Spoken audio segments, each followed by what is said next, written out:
Ally Spending Account is a checking account that helps you spend smarter on what you need, so you can treat yourself to the things you absolutely love.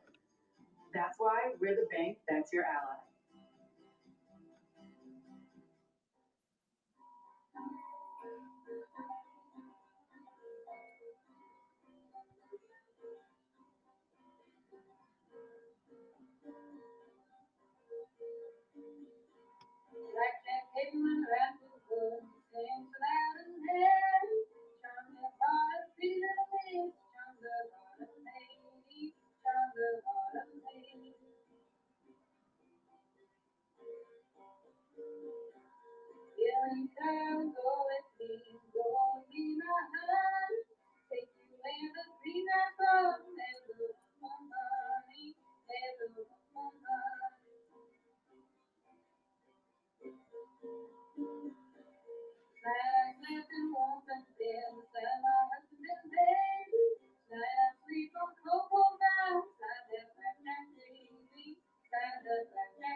Talking about this.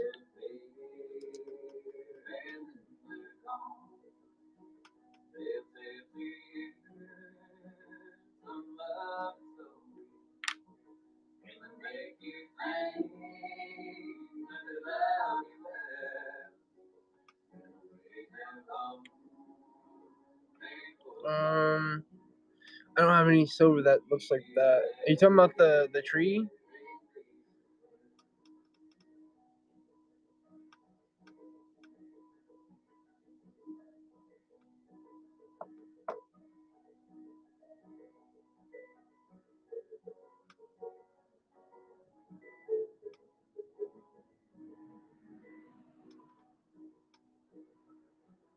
Oh no.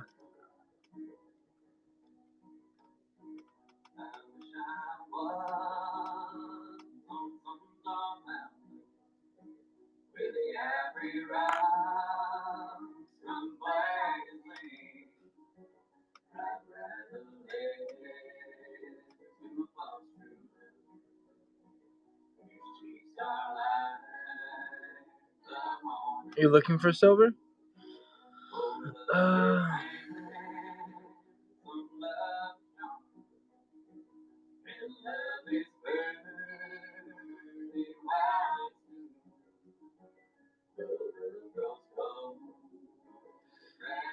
Are you talking about the bracelet?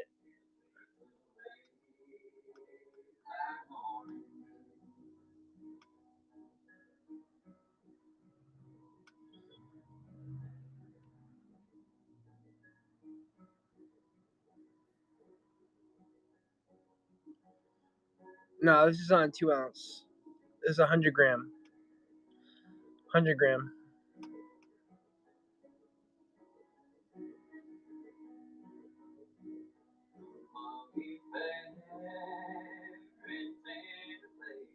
I'm asking 200.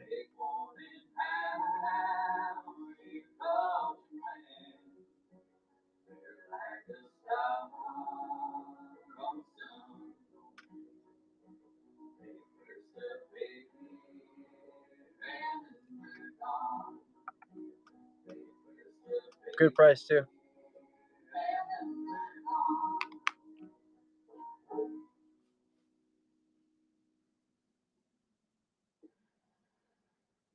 This is my Ryan Navy banjo.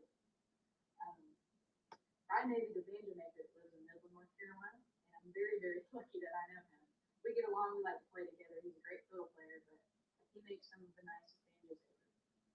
And a while back, I found this banjo, which is an old Steve Bruno, probably late 1800s, or 1900s. It didn't have a fretboard; it was just coming off. It was missing the bridge and mesh strings. The head was a bluegrass head for some reason. I don't know who did that. Not good, not nice. But I bought it tonight because the music shop said it was just wall decoration. And they took $100 for it. I took it home. I brought it to Ryan, and he made it worth thousands of dollars because that's what Ryan does.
Hush, I'm coming.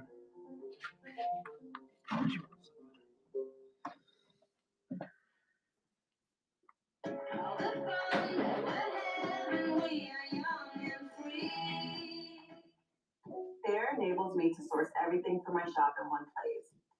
Curation is probably one of my biggest joys. I'm finding the best pieces that work for the space. Fair has helped us grow without sacrificing the vision for my shop.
'Cause I believe in Jesus.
Romance and sea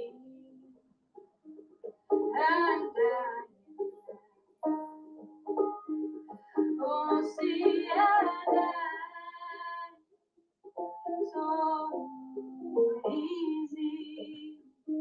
Oh, surely then there's no distance for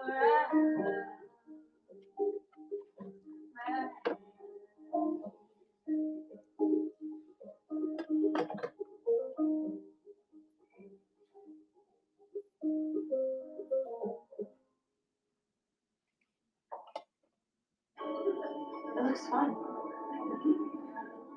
Come play at your local Pokemon League. Birthday party, karate, swim meet. Walmart Pharmacy can save you a stop by delivering prescriptions. Who knew? Have you seen my goggles?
Hey everyone, I'm curious.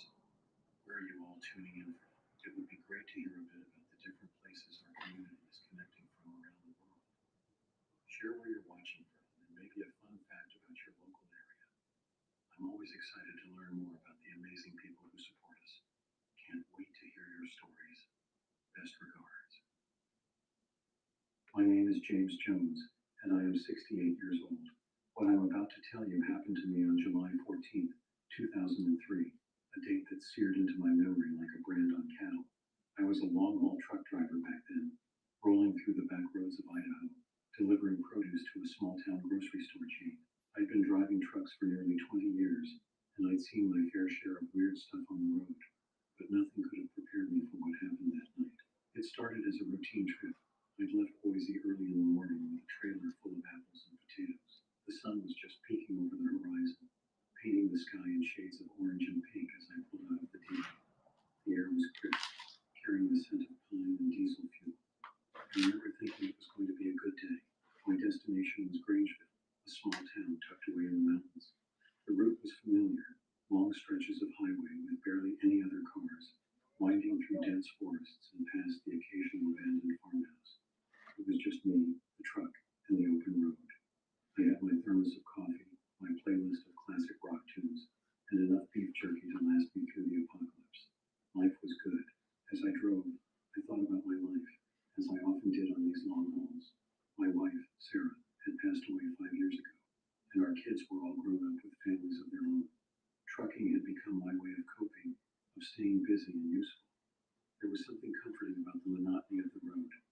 steady hum of the engine, and the ever-changing landscape outside my window.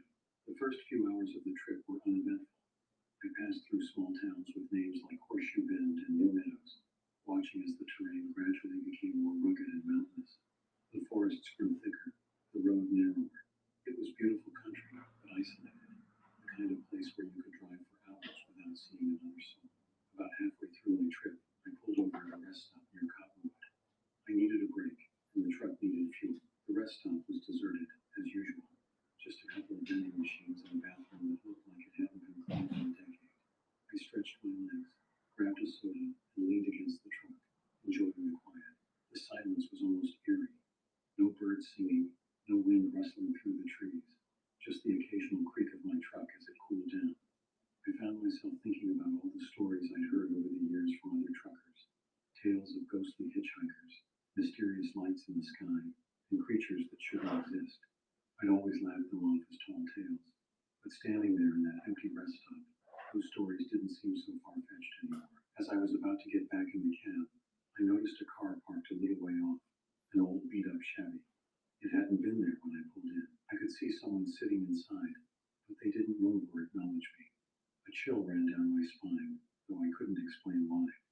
I shrugged it off and got back on the road, but I couldn't shake the feeling that something wasn't quite right. An hour later, the sun was setting, and the road was getting darker. I was approaching a particularly isolated stretch when my CB radio crackled to life. It was unusual to get any chatter out here, so I turned up the volume, curious. Breaker, breaker, anyone out there? The voice was shaky, almost desperate. Yeah, this is Bluebird. What's up? I replied, using my handle. Bluebird, this is Hitchhiker. I'm stranded out near mile marker 78. Can you give me a hand? I hesitated. I didn't usually pick up hitchhikers or stranded motorists. It was too risky in this day and age. But something in the guy's voice made me think he really needed help. And mile marker 78 was just a few miles ahead. All right, hitchhiker. I'm close by. I'll be there in 10. Thanks, Bluebird. I owe you one. As I approached mile marker 78, I saw the Chevy again, parked on the shoulder with its hazard lights blinking. It was the same car from the rest stop. I was sure of it. My gut told me to keep driving, but I couldn't bring myself to leave someone stranded out here in the middle of nowhere. I pulled over and climbed out of the cab, leaving the engine running. The driver's door of the Chevy opened, and a man stepped out. He was tall and lanky, with a scruffy beard and clothes that looked like they hadn't been washed in weeks. Thanks for stopping, he said, his voice matching the one I'd heard on the radio. Car broke down and my phone's out of juice. Mind if I catch a ride to the next town? Sure, hop in, I said, still cautious, but figuring I couldn't leave the guy out here. He climbed into the passenger seat, and I pulled back onto the road.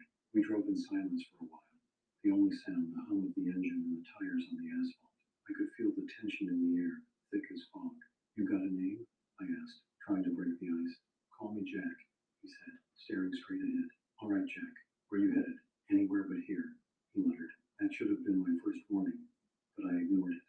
As we drove, I noticed Jack kept glancing back at the road behind us, like he was expecting someone to follow. It was making me uneasy. You're running from something?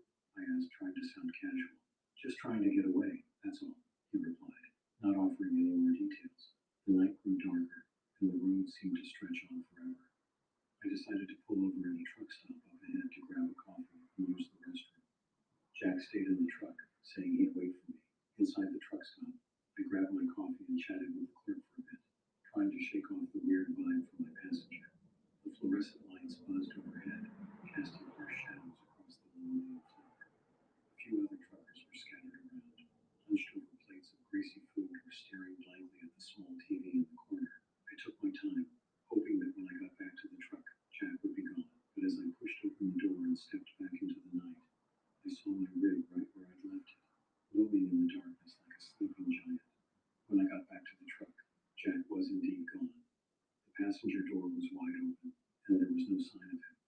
I looked around, but it was like he'd vanished into thin air. I was about to call it in when I saw something that made my blood run cold. A dark stain on the passenger seat, still wet. It looked like blood. My heart started racing. What the hell had happened? Where was Jack? And whose blood was that? I climbed into the cab and locked the doors, my hands shaking as I turned the key in the ignition.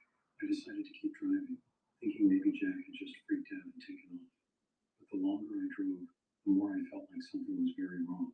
The darkness outside seemed to press in on all sides, and every shadow looked like it might be hiding something sinister. About 20 miles down the road, my headlights caught something up ahead. It was another truck, overturned and blocking most of the lane. I slowed down and pulled over to see if anyone needed help. As I approached the wreck, I saw two bodies lying on the ground, covered in blood. It looked like a brutal attack, not just a crash. My stomach turned, and I reached for my phone to call 911, but there was no signal out here. I was on my own, standing in the middle of nowhere with two dead bodies and a growing sense of dread. I heard a noise behind me and spun around, but there was nothing, just a dark, empty road and the trees swaying in the wind. I hurried back to my truck, my mind racing. What the hell had happened here? And where was Jack? I got back in the cab and locked the doors again, my hands shaking. I decided to keep driving until I found a place with a signal to call for help. But as I drove, the feeling of being watched grew stronger. I kept glancing in the mirrors, half expecting to see Jack or someone else lurking behind me. Then, just as I was starting to think I was losing it, I saw him, a figure standing by the side of the road, illuminated by my headlights. It was Jack, covered in blood and holding something that glinted in the light, a knife. I swerved to avoid him and floored the gas pedal, my heart racing. I didn't stop until I reached a small diner on the outskirts of Grangeville. I ran inside, breathless and terrified, and told the staff to call the police. The cops arrived about 20 minutes later, and I told them everything: the stranded car, the hitchhiker, the bloody truck, and the figure with the knife. They took my statement and went out to investigate, but I never found out what happened next. All I know is that Jack was gone, and so were the bodies from the wreck. I finished my delivery the next day, but I couldn't shake the feeling that I was being watched. I took a few days off, trying to process what had happened. When I finally got back on the road, I avoided that road like the plague. Years have passed since that night, but it still haunts me.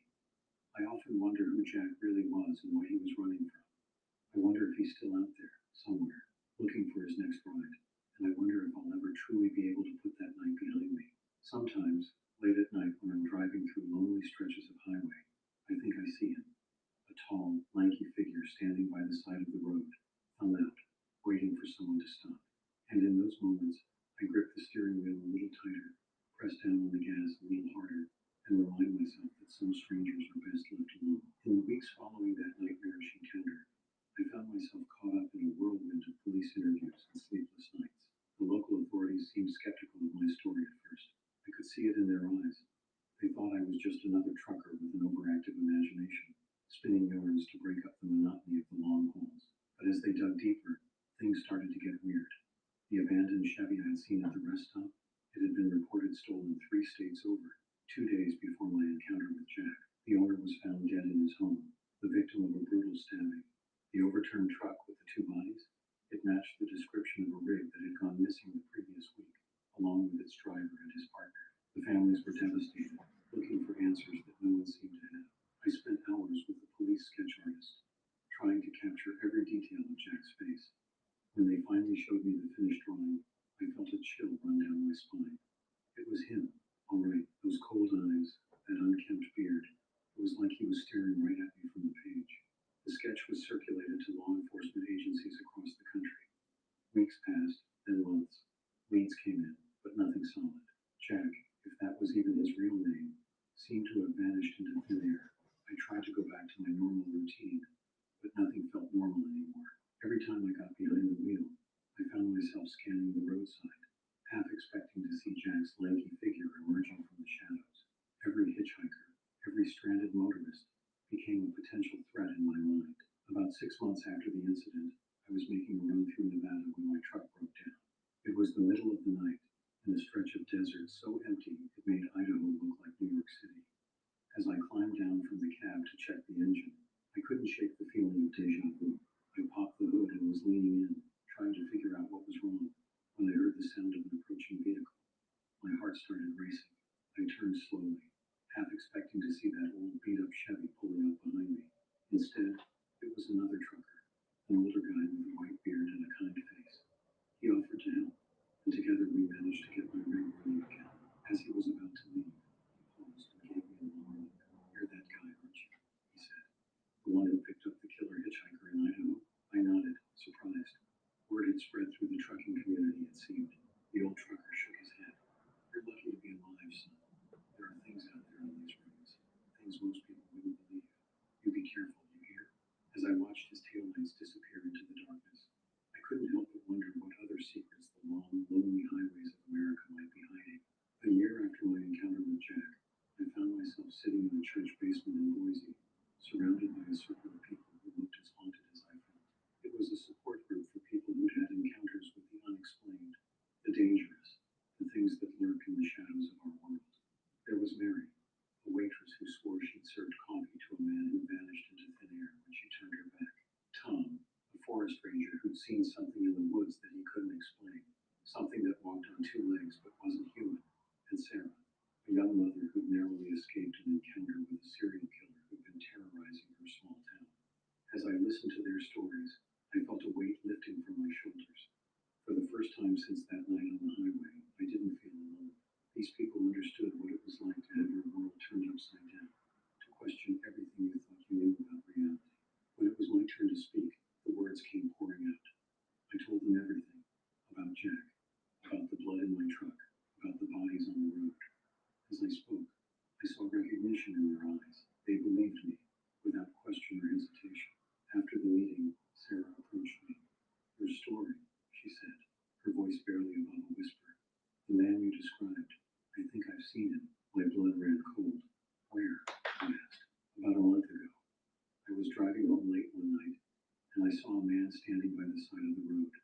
Tall, thin, with a scruffy beard. He was holding something. I thought it was a knife. I didn't stop. I just drove faster. I felt a mix of relief and fear. Relief that I wasn't crazy, that Jack was real. And fear, because if Sarah had seen him, it meant he was still out there somewhere. As the months turned into years, I found myself at a crossroads. The highways that had once been my home now felt alien and threatening. Every mile brought a new worry, a new potential danger. I'd lost the peace I'd once found in the solitude of long-haul driving. My kids noticed the change in me. They urged me to retire, to come stay with them and their families. You've done enough, Dad, my daughter said during one of our weekly phone calls.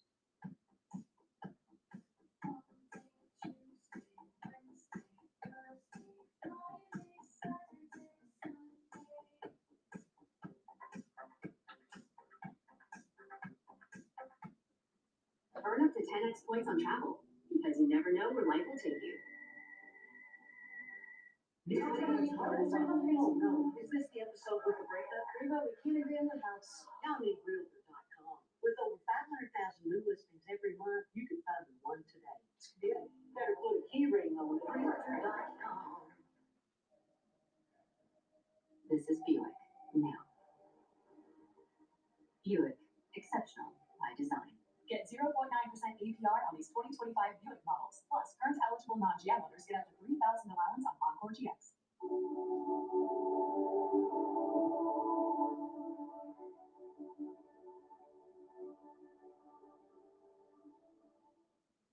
You don't have to keep pushing yourself like this.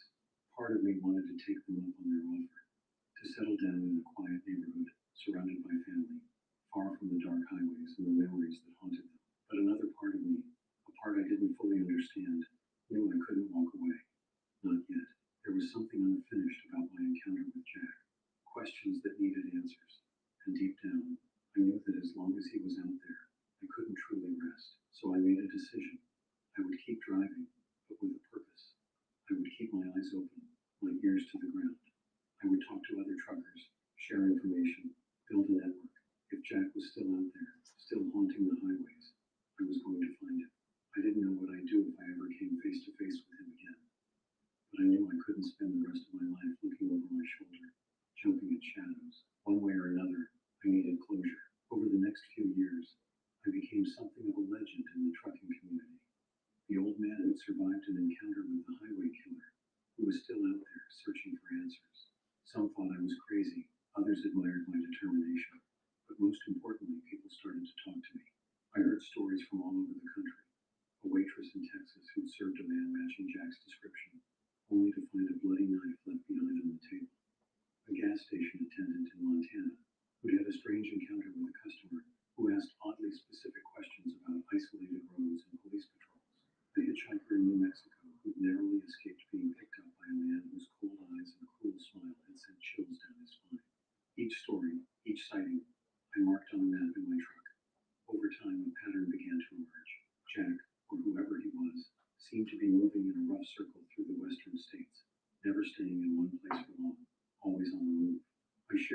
findings with a few trusted friends in law enforcement, but they were hesitant to act on what they saw as unreliable information.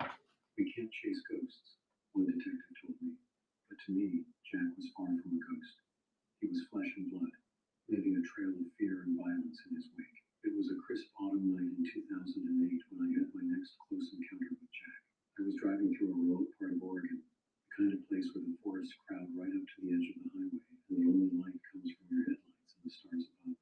I'd stopped at a small diner for a late dinner, one of those 24-hour places that cater almost exclusively to truckers and other night owls. As I was finishing my coffee, I overheard a conversation at the counter that made my blood run cold. Yeah, picked him up about 50 miles back, a young trucker was saying. Skinny guy, beard, kind of intense looking, said his car broke down.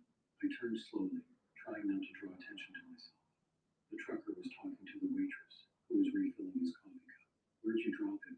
She asked. That's the weird thing, the trucker replied. We got to talking, and he seemed real interested in my route. Asked if I was heading to California. When I said no, he just asked me to pull over. Middle of nowhere.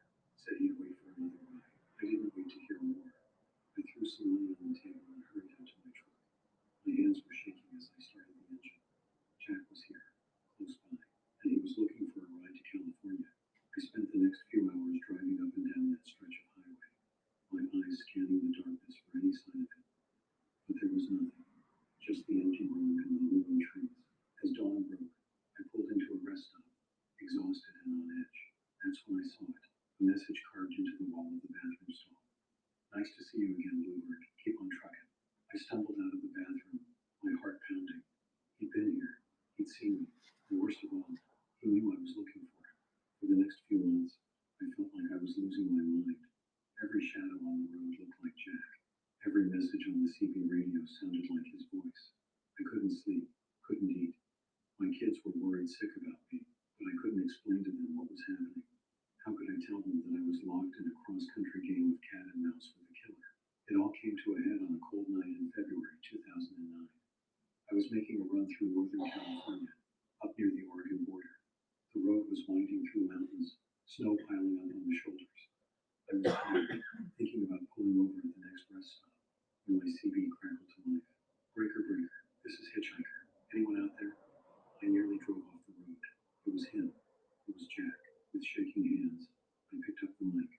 This is Bluebird, I said, my voice steadier than I felt. What's your 20, Hitchhiker? There was a long pause, and his voice came back, low and menacing. Why don't you pull over at the next turnout, Bluebird? I think it's time we had a chat. I knew I should keep driving, find a populated area, call the police. But a part of me knew this had to end, one way or another. So when I saw the turnout, a wide spot in the road overlooking a steep drop, I pulled over. He was there, standing in the snow, just beyond the reach of my headlights. As I watched, he stepped forward, into the night. It was him, all right, older, more weathered, but unmistakably the man I picked up all those years ago. Hello, James, he said as I got out of the truck. It's been a while.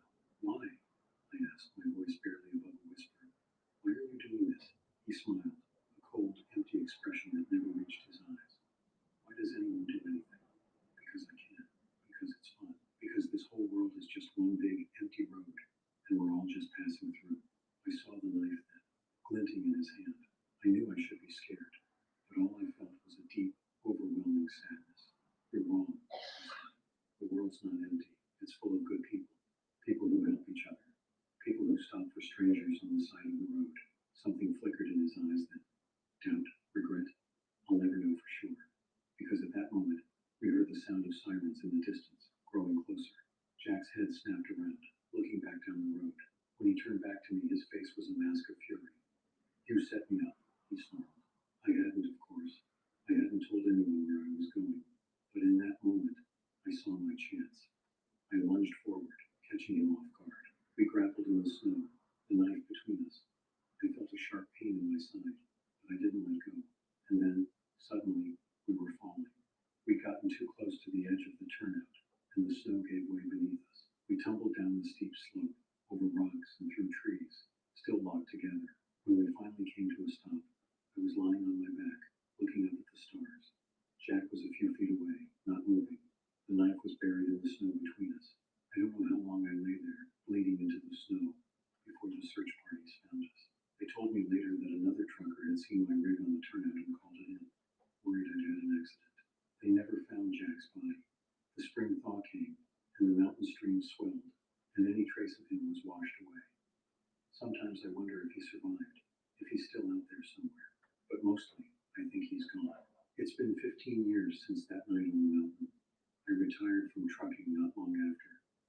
taking my kids up on their offer to settle down. These days, I spend my time playing with my grandkids, tending to my garden, and volunteering at the local community center. But sometimes, late at night when the house is quiet, I find myself thinking about those years on the road, about the long, lonely highways and the secrets they hold, about the man called Jack and all the lives he touched. I don't regret the choices I made. I did what I had to do, what I thought was right. But I can't help but wonder about the cost, the sleepless nights, the constant fear, the scars both physical and emotional. And yet, for all that, I also remember the good things, the brotherhood of the open road, the kindness of strangers, the beauty of this vast, complicated country of ours, seen from behind the wheel of an 18-wheeler. In the end, I guess that's what life is. A long haul through light and darkness, through joy and fear. All we can do is keep on trucking, eyes on the road ahead, always moving forward. Because you never know what's waiting around the next bend. It might be danger, it might be wonder. But whatever it is, you face it head on, with courage and compassion. That's the trucker's way. That's the human way. And me? I'm James Jones, 68 years old, and this is my story.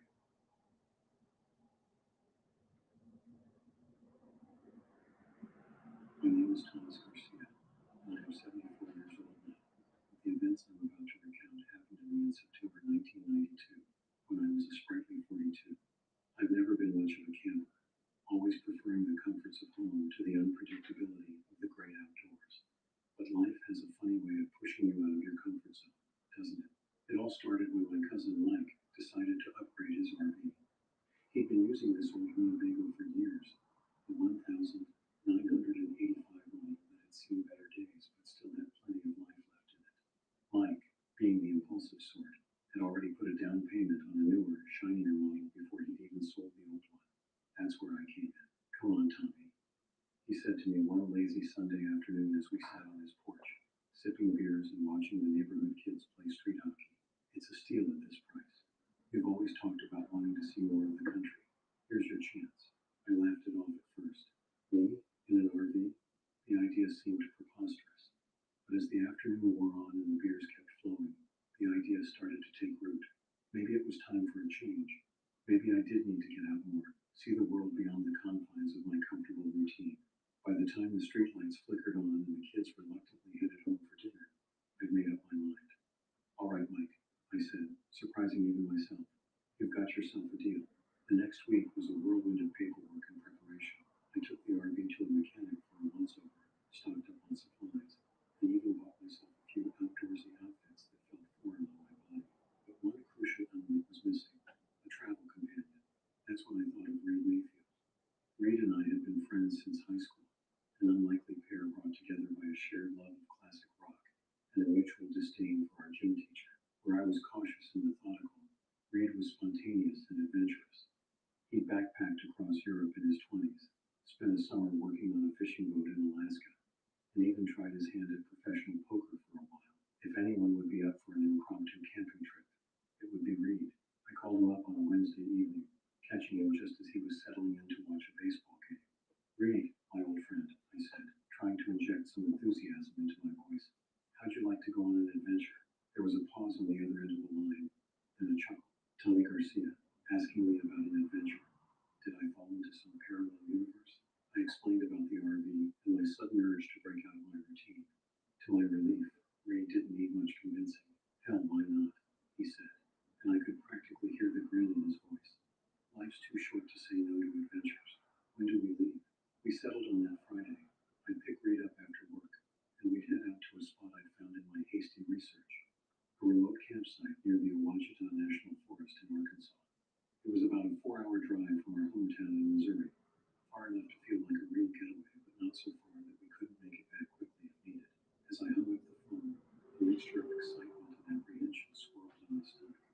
What had I gotten myself into? I'd never even been camping before, let alone driven an RV. But it was too late to back out now. Come Friday, ready or not, I'd be embarking on my first real adventure in years. Little did I know, it would turn out to be an adventure beyond my wildest nightmares. Friday arrived with an unseasonable chill in the air, a portent of the autumn to come. I woke early, double-checking my packing list and fussing over last-minute details.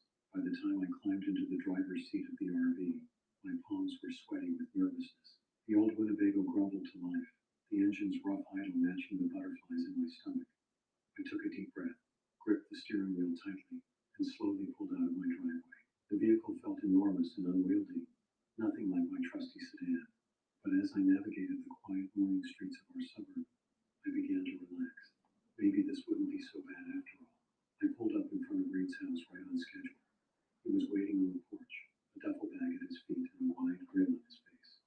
As he approached the RV, I couldn't help but notice how much we'd both changed since our high school days. Reed's once jet black hair was now streaked with gray, and laugh lines framed his eyes. But that mischievous spark was still there, undimmed by the years. Well, well, he said as he hoisted his bag into the RV. Look at you, Captain Road Trip. I half expected you to chicken out. I chuckled, feeling some of my tension dissipate. This was why I'd asked Reed along.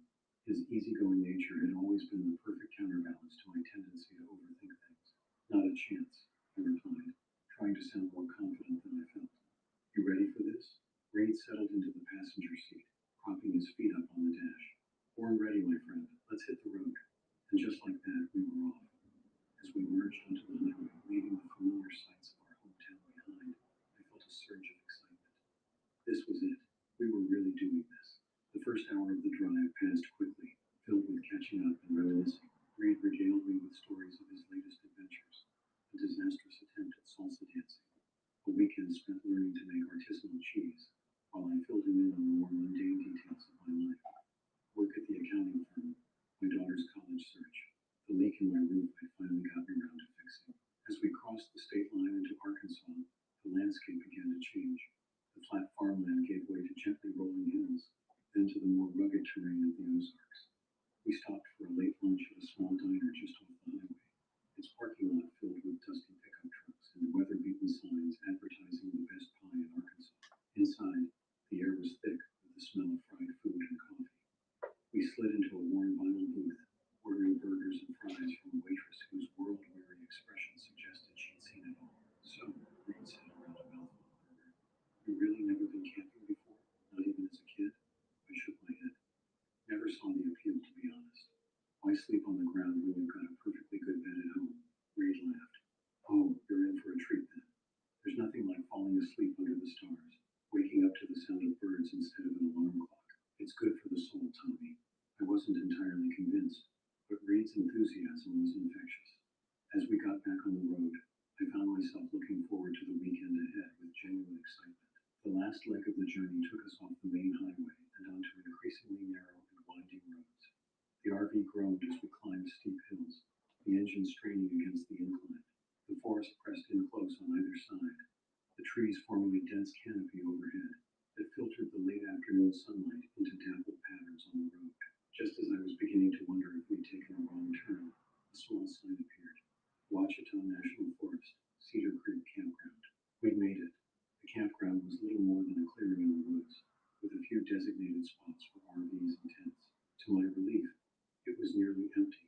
Just one other RV parked at the far end of the clearing, and a couple of tents pitched near the tree line.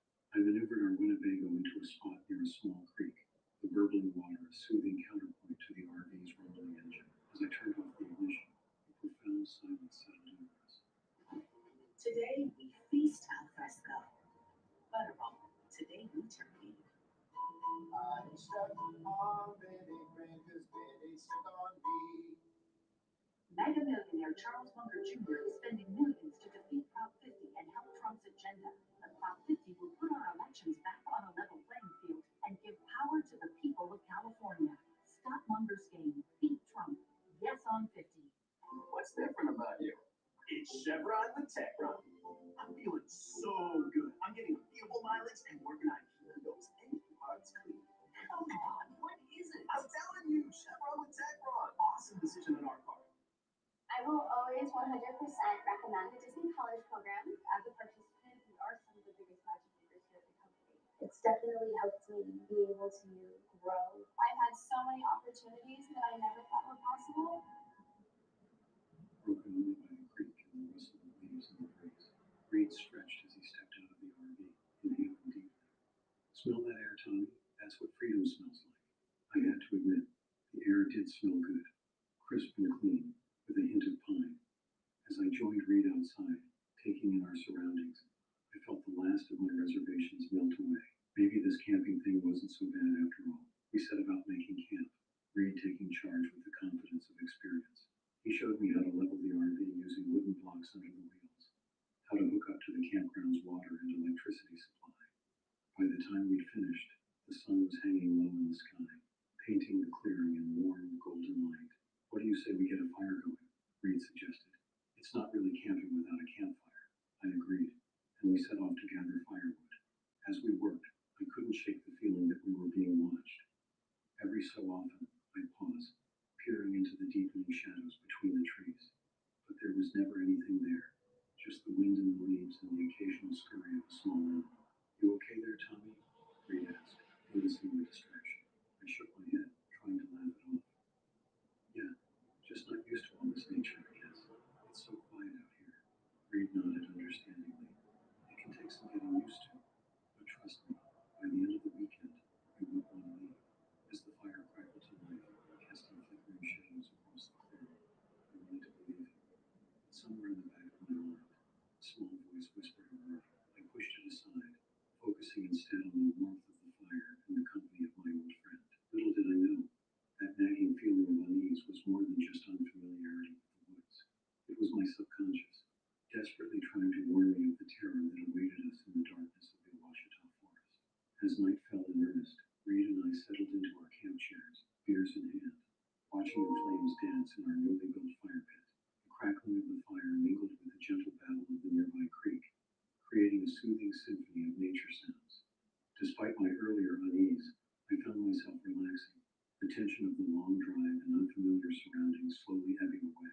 So, Tommy, Reed said, taking a swig of his beer, what made you decide to buy an RV and go camping all of a sudden? Midlife crisis? He grinned, the firelight flickering across his face. I chuckled, shaking my head. Maybe a little, I admitted. I don't know, Reed. I looked around one day and realized I'd fallen into such a routine. Work, home, TV, bed, rinse and repeat. I guess I wanted to shake things up a bit. Reed nodded thoughtfully. I get that. Life has a way of sneaking up on you, doesn't it? One minute you're young, thinking you've got all the time in the world, and the next, he trailed off, his eyes taking on a distant look. You ever regret it? I asked. All the moving around, never settling down. Reed was silent for a long moment, staring into the fire. When he spoke, his voice was quieter than before. Sometimes, he said, don't get me wrong, I've loved the adventures. But sometimes I wonder what it would be like to have roots, you know? A family, a place that's really home. It was a side of Reed I'd rarely seen, the introspective, slightly melancholy version that hid behind his usual carefree demeanor. I was about to respond when a loud crack echoed through the clearing, making us both jump. What was that? I asked, my heart suddenly racing. Reed stood up, peering into the darkness beyond our campfire. Probably just a branch falling. The forest is always noisier at night than you'd expect. As if to prove his point, a chorus of night sounds became apparent. The hoot of an owl, the chirping of crickets, the rustle of small animals in the underbrush. I took a deep breath, trying to calm my nerves. Right, of course. Just not used to all these nature noises, I guess. Reed sat back down, but I noticed he seemed more alert now, his eyes scanning the tree line. Tell you what, he said, his tone deliberately light. Why don't we turn in for the night? It's been a long day, and I don't know about you, but I'm beat. I nodded, grateful for the suggestion. As much as I'd been enjoying our fireside chat, the darkness pressing in around us was starting to feel oppressive. We doused the fire, making sure it was completely out before heading back to the RV. Inside, the familiar surroundings of the Winnebago were comforting. We went through our nighttime routines, brushing teeth and changing into sleep clothes. As I was about to climb into my bunk, a thought struck me. Hey, Reed, I said. You ever notice how places like this always look like the perfect setting for a horror movie? Reed laughed, but it sounded a bit forced. Come on, Tommy, don't say things like that. You'll give yourself nightmares. I chuckled weakly, trying to play it off as a joke. Yeah, you're right. Good night, Reed. Good night, Tommy. Sleep tight. Don't let the forest monsters bite. I shot him a look, and he grinned, the tension broken. We settled into our respective bunks, the soft glow of the RV's nightlight casting comforting shadows. Despite my exhaustion, sleep was elusive. I lay awake, listening to Reed's breathing even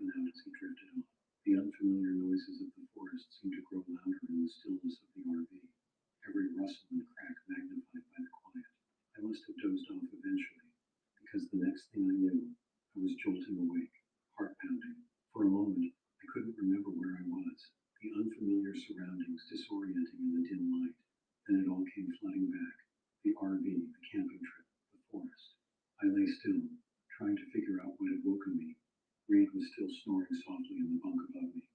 Outside, the night seemed quieter now. The chorus of forest sounds muted. That's when I heard it. A faint scratching sound, like something brushing against the side of the RV. I held my breath, straining my ears. There it was again, slightly louder this time, accompanied by a soft thump. My first thought was that it must be a branch or some animal, a raccoon maybe, or a curious deer.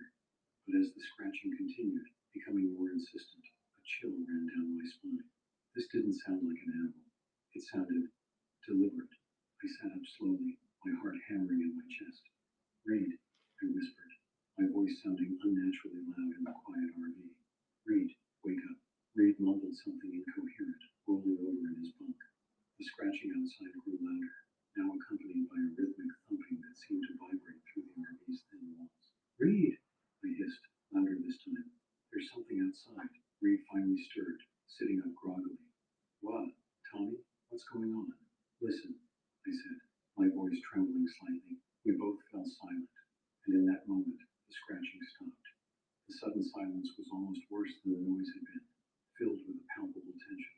"I don't hear anything," Reed said after a moment, his voice thick with sleep. "You were probably dreaming, Tommy. Go back to sleep." But I couldn't shake the feeling that something was out there, watching us. I reached for the flashlight I left on the small shelf next to my bunk, its weight comforting in my hand. With trembling fingers, I flicked it on, the beam cutting through the darkness of the RV. "I'm telling you, Reed, there's something out there," I insisted, my voice barely above a whisper. Reed sighed, fully awake now. He climbed down from his bunk, joining me at the window. "All right, let's take a look. But I'm telling you, it's probably just the wind or some critter." We peered out through the curtains, our breath fogging the glass. The night outside was pitch black, the moon hidden behind a thick blanket of clouds. I swept the flashlight beam across the campsite, illuminating the trees at the edge of the clearing. For a moment, everything was still. Then, just as I was about to give up and admit that maybe I had been dreaming, I saw it, a flicker of movement at the edge of the light. There and gone so quickly I might have imagined it. But the way Reed tensed beside me told me he'd seen it too. "What was that?" I breathed, my grip on the flashlight tightening. Reed shook his head slowly. "I'm not sure. Could have been a deer maybe, but we both knew it hadn't looked like any deer. The shape had been all wrong. Too tall, too human-like." The scratching started again, this time at the back of the RV. We both jumped, Reed letting out a startled curse. "Okay," he said, his voice tight with tension. "I think we should check it out. Whatever it is, we need to scare it off." I stared at him in disbelief. "Are you crazy? We should stay in here where it's safe." But Reed was already pulling on his boots. "Tommy, we can't just sit in here all night jumping at every sound. Come on, we're grown men. We can handle a little nocturnal wildlife." Reluctantly, I followed suit, lacing up my boots with shaking hands. We armed ourselves with the only weapons we could find, a couple of kitchen knives that suddenly seemed woefully inadequate. Reed put his hand on the RV's door handle, looking back at me. "Ready?" I nodded, not trusting myself to speak. With a deep breath, Reed yanked the door open, and we stepped out into the night. The air outside was cool and damp, heavy with the scent of pine and decaying leaves. We stood still for a moment, letting our eyes adjust to the darkness. The scratching had stopped as soon as we'd opened the door, leaving an eerie silence broken only by the distant hooting of an owl. "See?" Reed whispered, sweeping his flashlight around. "Nothing here. Probably just scared it off." I wasn't convinced. The feeling of being watched was stronger than ever, making the hair on the back of my neck stand up. "Let's just do a quick check and get back inside," I muttered. We circled the RV slowly, our flashlight beams crisscrossing as we searched for any sign of what had been making the noise. The ground around the RV was undisturbed. No footprints, no broken branches, nothing to indicate that anything had been there at all. We were just about to head back inside when we heard it, a rustling from the trees, followed by a low, guttural sound that was unlike anything I'd ever heard before. It was somewhere between a growl and a moan, but unmistakably not animal in origin. Reed and I froze, our flashlights snapping towards the source of the sound. For a split second, I saw something, a tall, shadowy figure standing just beyond the tree line. Its limbs were long and oddly jointed, its head misshapen and too large for its body. But before I could make out any more details, it was gone, melting back into the shadows with unnatural speed. Did you see that?" I gasped, my voice shaking. Reed nodded slowly, his face pale in the flashlight's glow. Yeah, I saw it. What the hell turned and ran back to the RV, slamming and locking the door behind us. We huddled inside, hearts pounding, straining our ears for any sound of pursuit. But there was nothing, just the usual nighttime sounds of the forest, as if nothing had happened at all. Okay, Reed said after a long moment, running a hand through his hair. Okay, let's think about this rationally. There has to be a logical explanation. I stared at him incredulously. A logical explanation? Reed, we just saw it. I don't even know what we saw. That was no animal, and it sure as hell wasn't human.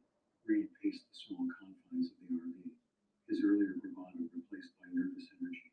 Maybe it was just a shadow, a trick of the light, or maybe someone's playing a prank on us. There was that other RV in the campground, remember? I shook my head. No prank could move like that. And you heard that sound it made. That was real, Reed. Whatever it was real. We spent the rest of the night huddled in the RV, jumping at every sound. Sleep was out of the question. As the first gray light of dawn began to filter through the windows, we finally began to relax a little. So, Reed said, his voice hoarse from our night-long vigil. What do we do now? I didn't hesitate. We leave. Right now. I don't care what that thing was. I don't want to stick around to find out more.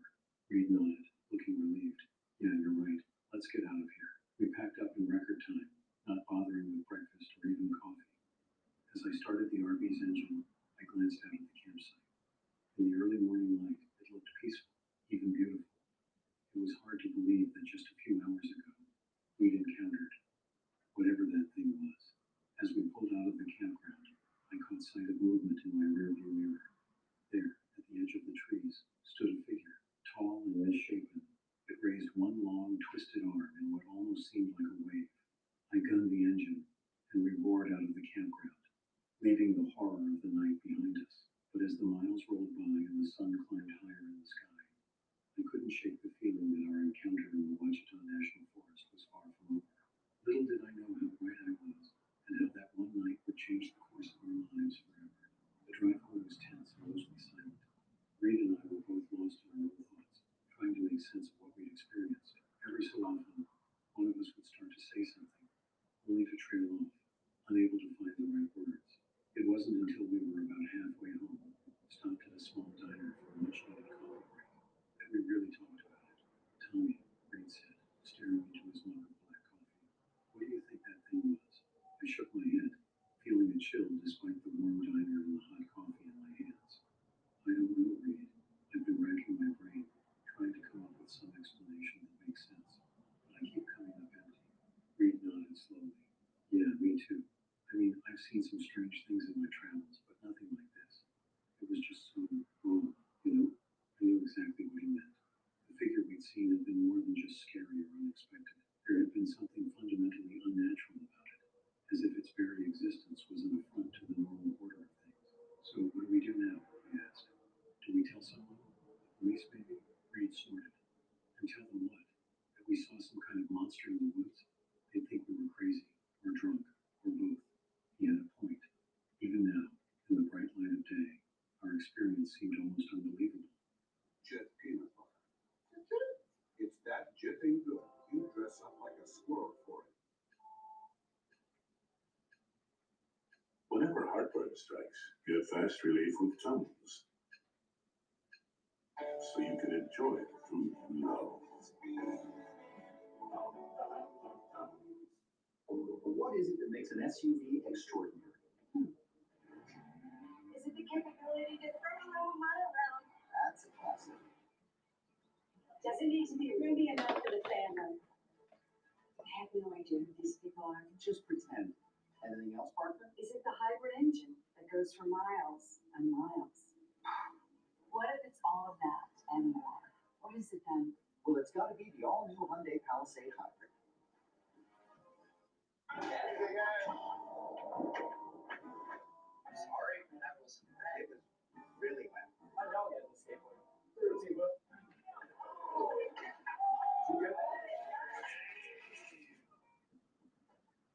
He would take us seriously. Maybe we should just try to forget about it, Reed suggested.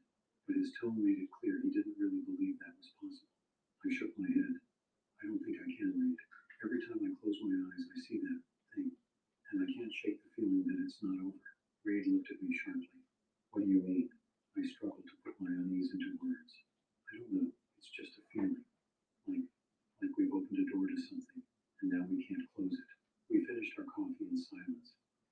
lost in our own dark thoughts. As we got back on the road, I couldn't help but glance in the rearview mirror, half expecting to see that twisted figure following us.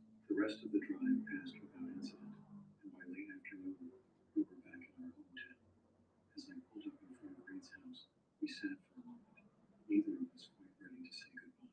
Listen to me, Reed said finally. Let's agree to keep this between us, okay? At least for now. We need some time to process this, figure out what we're dealing with. I nodded, relieved that he felt the same way. Agreed. But Reed, be careful, okay? If you notice anything strange, anything at all, call me immediately. Reed forced a smile. You too, buddy. Try to get some rest. Maybe things will look clearer after a good night's sleep. But as I drove home, I knew sleep would be a long time coming. The events of the past 24 hours kept replaying in my mind, each recollection bringing fresh waves of fear and confusion. That night, as I lay in my own bed, surrounded by the familiar comforts of home, I couldn't shake the feeling of being watched. Every creak of the house settling, every rustle of leaves outside my window set my heart racing. I kept expecting to hear that scratching sound, to see that twisted figure looming over my bed. When I finally did fall asleep, my dreams were filled with dark forests and misshapen shadows. I woke repeatedly, drenched in sweat, the echo of inhuman cries ringing in my ears. The next few days passed in a haze of exhaustion and paranoia. I went through the motions of my daily routine, going to work, buying groceries, watching TV, but everything felt slightly off, as if the world had shifted a few degrees while I wasn't looking. I found myself jumping at shadows, scrutinizing every stranger on the street. More than once, I could have sworn I saw a tall, oddly shaped figure out of the corner of my eye, only for it to vanish when I turned to look. Reed and I spoke on the phone every day, checking in with each other. He was experiencing similar things, trouble sleeping, a constant sense of unease, the feeling of being watched. We tried to rationalize it, to convince ourselves that we were just suffering from some sort of delayed shock. But deep down, we both knew it was more than that. About a week after our camping trip, things took a turn for the worse. I was working late at the office, trying to catch up on the work I'd fallen behind on due to my lack of sleep. The office was empty, everyone else having gone home hours ago. I was so focused on the financial reports in front of me that I didn't notice how late it had gotten until I looked up and realized the office was dark, lit only by my desk lamp. That's when I heard it, a soft scratching sound coming from the other side of the office door. My blood ran cold. It was the same sound we'd heard that night in the forest. I sat frozen, barely breathing, as the scratching grew louder, more insistent. Then came a thump, as if something heavy had thrown itself against the door. I scrambled for my phone, my hands shaking so badly I could barely dial. Reed picked up on the second ring. Tommy, what's wrong? His voice was tense, alert. It's here, Reed, I whispered, my eyes fixed on the door. At my office. I can hear it trying to get in. Jesus, Reed breathed. Okay, don't panic. Is there another way out? I glanced at the window. My office was on the third floor, too high to jump. No, I said, my voice cracking. I'm trapped. The thumping at the door grew louder, the wood beginning to splinter. And then I heard it. That low, guttural moan we'd heard in the forest. Only this time, it sounded almost hungry. Reed, I said, surprising myself with how calm I sounded. If I don't make it out of here, I want you to know, but I never got to finish that sentence. With a final, thunderous crash, the door burst open, and there, silhouetted in the doorway, was the creature from the forest. In the harsh fluorescent light of the office, I could finally see it clearly, and I wished I couldn't. Its skin was a sickly, pale gray, stretched tight over a skeletal frame. Its limbs were impossibly long and jointed in all the wrong places, ending in hands with too many fingers, each tipped with a wicked-looking claw. But its face was the stuff of nightmares. No eyes that I could see, just empty, dark sockets. A mouth that was far too wide, filled with row upon row of jagged teeth. It let out another of those terrible moans and began to move towards me with a jerky, unnatural gait. I was paralyzed with fear, unable to move, unable to think. This was it, I thought. This is how I die. And then, just as the creature reached out one of those terrible hands towards me, everything went black. The last thing I remember is the sound of Reed's voice, tinny and far away, calling my name over and over. I woke up in the hospital 3 days later. The doctors told me I'd suffered some kind of seizure, brought on by stress and exhaustion. They found me unconscious on the floor of my office, my phone still clutched in my hand. Reed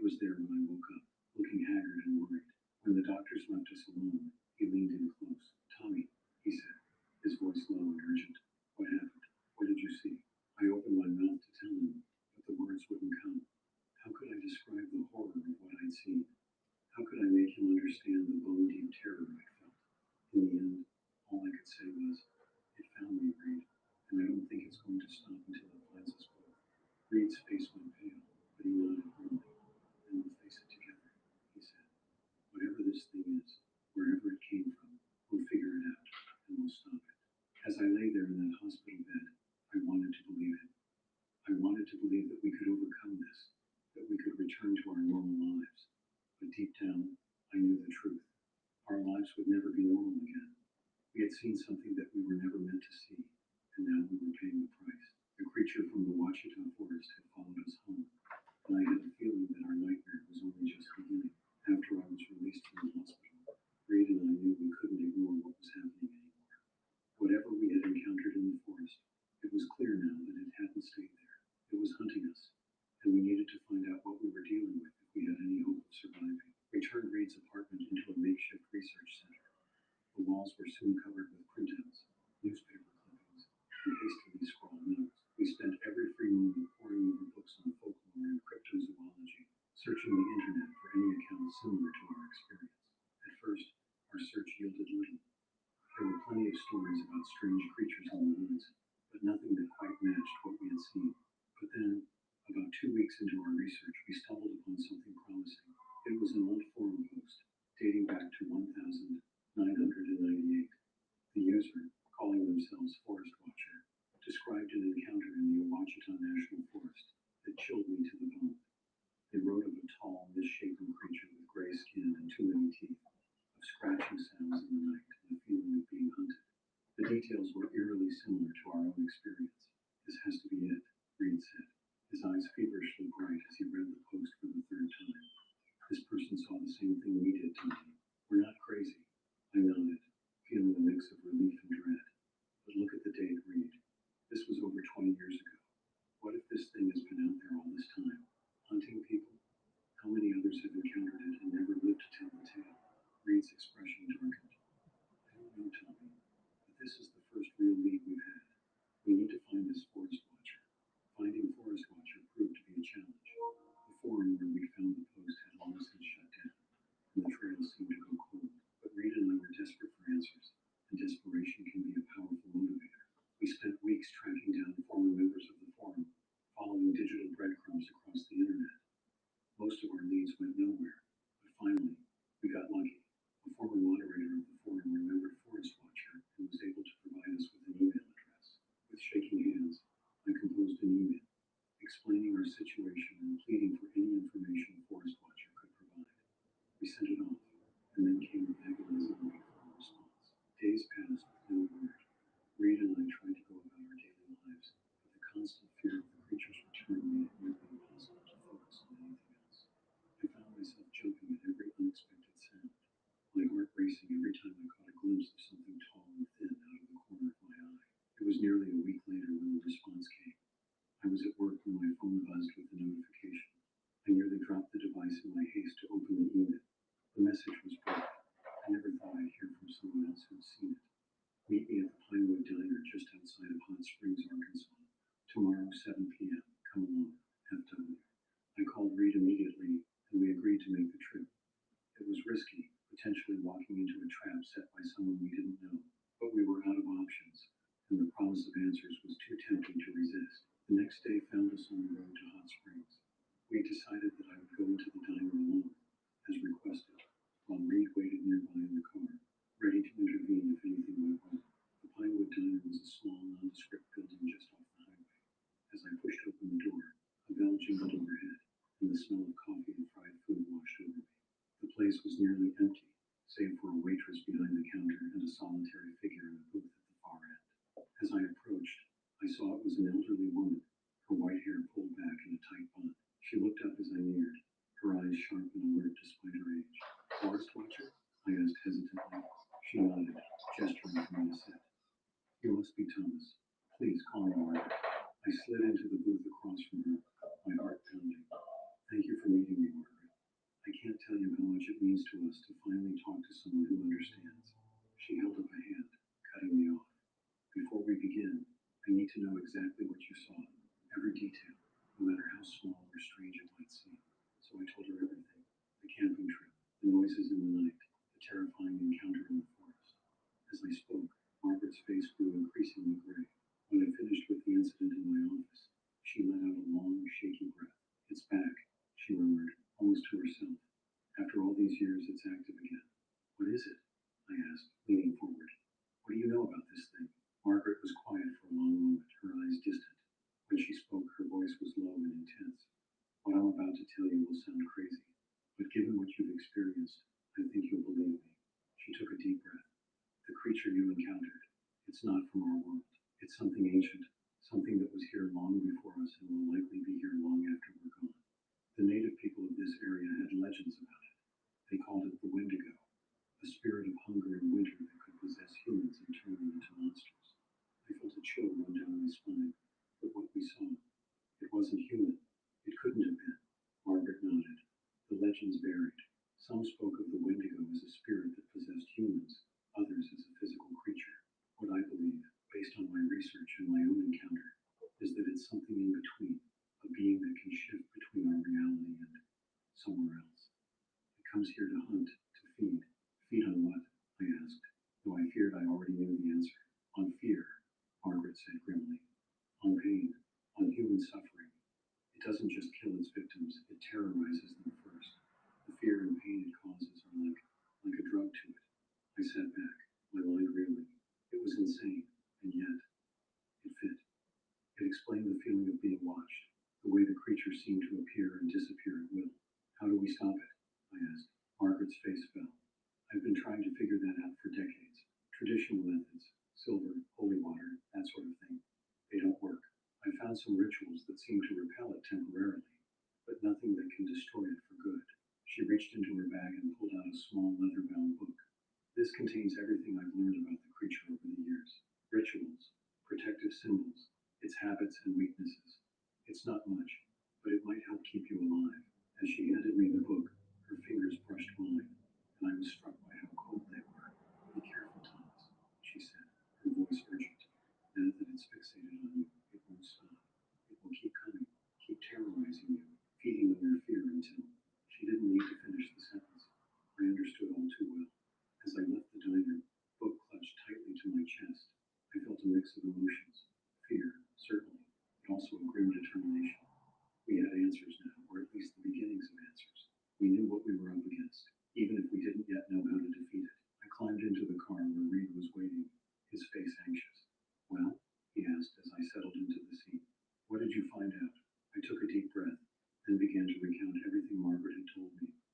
As I spoke, I could see the same mix of fear and determination I felt mirrored in Reed's eyes. When I finished, Reed was quiet for a long moment. Then he started the car, his jaws set in a determined line. All right, he said. Where do we start? Oh, I opened Margaret's book, its pages filled with strange symbols and cramped handwriting. We start by learning everything we can, I said, and then we fight back. As we drove away from the Pinewood Diner, I couldn't shake the feeling that we were embarking on a journey from which there might be no return. The creature, the Wendigo, was out there, hunting us. And now we were hunting it too. Little did we know, our battle with the ancient horror was only just beginning, and the true tests of our courage and sanity lay ahead. The drive back home was tense, filled with discussion about what Margaret had told us and what our next step should be. Reed and I pored over the book she had given me, trying to make sense of the arcane symbols and cryptic notes scrawled in the margins. Look at this, Reed said, pointing to a page covered in intricate circular designs. These look like some kind of protective sigils. Well, baby. You really believe this is a good idea? Especially machine gifted as hell. Thanks to this waterfront hotel on Booking.com, even Yankees fans are loving Boston. Oh, no, we're keeping tabs on our rivals. So many choices, you can be a fan of any U.S. city. Booking.com, Booking.yeah.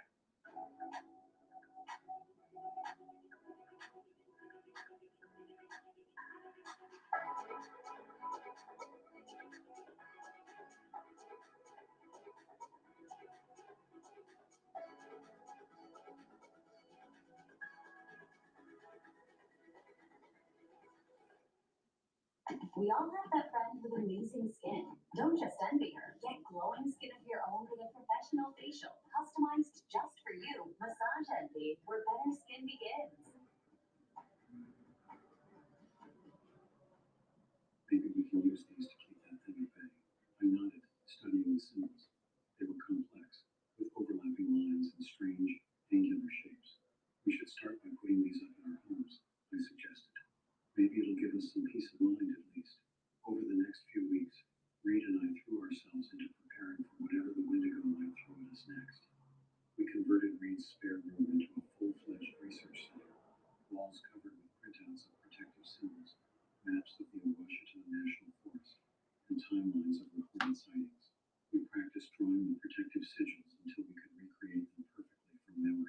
placed them on every door and window of our homes, hoping they would provide some barrier against the creature's malevolent presence.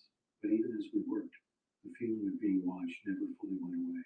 Sometimes, late at night, I would wake to the sound of scratching at my window, only to find nothing there when I looked. Reed reported similar experiences. Shadows moving in the corner of his eye, the sensation of cold breath on the back of his neck when he was alone. We knew we couldn't keep living like this forever. Eventually, we would have to confront the Wendigo head-on. But how do you fight something that seems to defy the laws of nature itself? The answer came to us in an unexpected way. One night, about a month after our meeting with Margaret, I was poring over her book for what felt like the 100th time when something caught my eye. It was a small note, almost hidden in the binding of the book. The Wendigo fears the flames of renewal. Only in the sacred fire can it truly be banished. I called Reed immediately. I think I found something, I said as soon as he picked up. Something about a sacred fire. Reed was quiet for a moment. You know, he said slowly, I've been doing some research into Native American rituals. There's this ceremony called a sweat lodge. It's supposed to be about purification and renewal, and it involves a sacred fire. It felt like pieces of a puzzle were finally clicking into place. That's it, I breathed. That has to be it. But how do we? We can't just appropriate a sacred Native American ritual, can we? Reed sighed. No, you're right. We need to do this properly, respectfully. We need help from someone who knows the traditions. It took some time, but eventually we made contact with a Cherokee elder named Joseph Whitefeather. When we explained our situation, leaving out the more unbelievable details, he agreed to meet with us. Joseph was a tall man with long gray hair and eyes that seemed to look right through him. He listened patiently as we told our story, his expression unreadable. When we finished, he was quiet for a long moment. The Wendigo, he said finally, his voice grave. It has been many years since I heard that name spoken aloud. Your story. It aligns with the old legends of my people. This is a dangerous path you walk. We know, I said, but we don't have a choice. This thing, it's hunting us. We need to find a way to stop it. Joseph nodded slowly. The sweat lodge ceremony. It is indeed a ritual of purification and renewal. It could, potentially, be used to banish a spirit like the Wendigo, but it is not something to be undertaken lightly. The ceremony is physically and spiritually demanding, and if you truly face the Wendigo, the danger will be great. Reed and I exchanged glances. We both knew the risks, but what choice did we have? We'll do whatever it takes, Reed said firmly.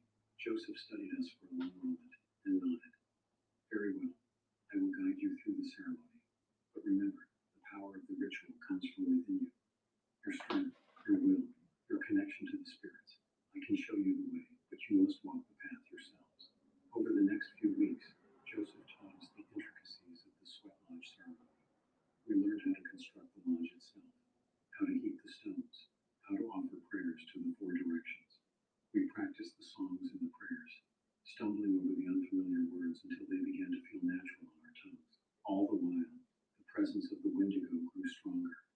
The scratching sounds became more frequent, the shadowy glimpses more vivid. More than once, I woke in the night to find my room filled with an unnatural chill, the air thick with the scent of decay. Finally, the night of the ceremony arrived. We had chosen a secluded spot in the woods, far from any hiking trails or campsites. As the sun began to set, Reed and I worked to construct the sweat lodge under Joseph's watchful eye. As darkness fell, we lit the sacred fire. The flames leapt high, casting flickering shadows across the clearing. Joseph began to sing, his voice rising and falling in an ancient melody that seemed to make the very air vibrate. Reed and I exchanged one last look before entering the lodge. In his eyes, I saw the same mix of fear and determination that I felt. Whatever happened next, we were in this together. As we crawled into the small, dark space of the sweat lodge, I couldn't shake the feeling that we were about to face our greatest challenge yet.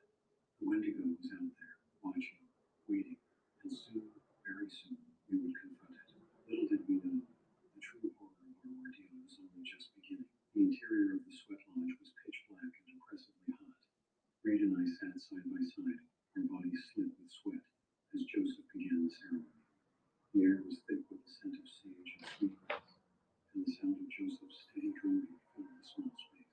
As Joseph chanted in Cherokee, pouring water over the heated stones to create steam, I closed my eyes and tried to focus on the ritual, but my mind kept wandering, imagining the Wendigo out there in the darkness, drawing ever closer. The first round of the ceremony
moving around outside, its footsteps heavy and uneven.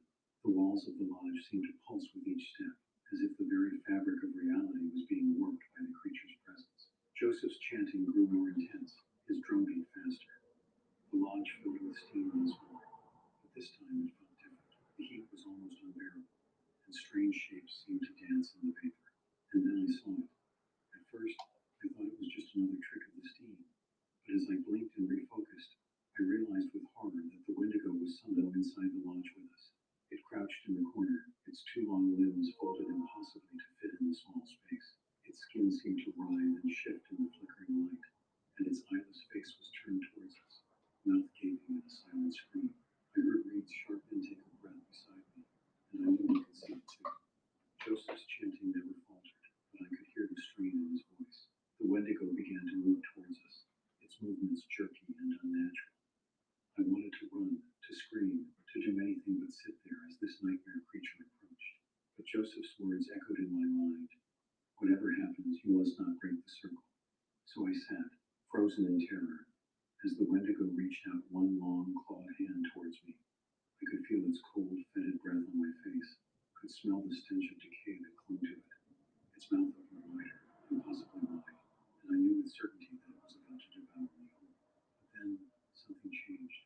The air in the lodge seemed to thicken, becoming almost solid. The Wendigo's movement slowed, as if it was trying to move through molasses. And then, to my amazement, it began to dissolve. It was like watching ice melt and fast forward. The Wendigo's form became indistinct, melting into the steam that filled the lodge. It let out a terrible, inhuman shriek that seemed to shake the very foundations of the earth. And then, in a final burst of steam, it was gone. The silence that followed was deafening. The only sound was our ragged breathing and the faint crackle of the fire outside. Slowly, cautiously, we emerged from the sweat lodge. The night air felt shockingly cool against our sweat-soaked skin. The clearing looked exactly as we had left it, but something had fundamentally changed. The oppressive feeling of being watched, the constant undercurrent of fear that had plagued us for weeks, was gone. Joseph stood by the fire, his face etched with exhaustion, but his eyes bright. "It is done," he said simply. "The spirit has been banished." Reed and I exchanged glances, hardly daring to believe it was over. Is it really gone?" I asked, my voice hoarse. Joseph nodded slowly. "The Wendigo has been sent back to the realm from which it came. It will not trouble you again in this life." The relief that washed over me was so intense it was almost painful. I felt my knees go weak, and I sank to the ground, overcome by emotion. Reed wasn't far behind, collapsing next to me with a shaky laugh. "We did it," he said, his voice filled with wonder. "We actually did it." As the adrenaline of the confrontation faded, exhaustion set in. We spent the rest of the night and the days, helping Joseph clean up the site and dismantle the sweat lodge. As dawn broke, casting the forest in a soft golden light, we said our goodbyes to Joseph. "Remember," he said as we prepared to leave, "the strength that banished the Wendigo came from within you. Carry that knowledge with you always." The drive home was quiet, both Reed and I lost in our own thoughts. It was hard to believe that our ordeal was truly over, that we could return to our normal lives. But as the days passed, and then weeks, with no sign of the Wendigo, we slowly began to relax. The protective symbols came down from our walls, replaced by normal decorations. We stopped jumping at every unexpected sound, stopped seeing twisted figures in every shadow.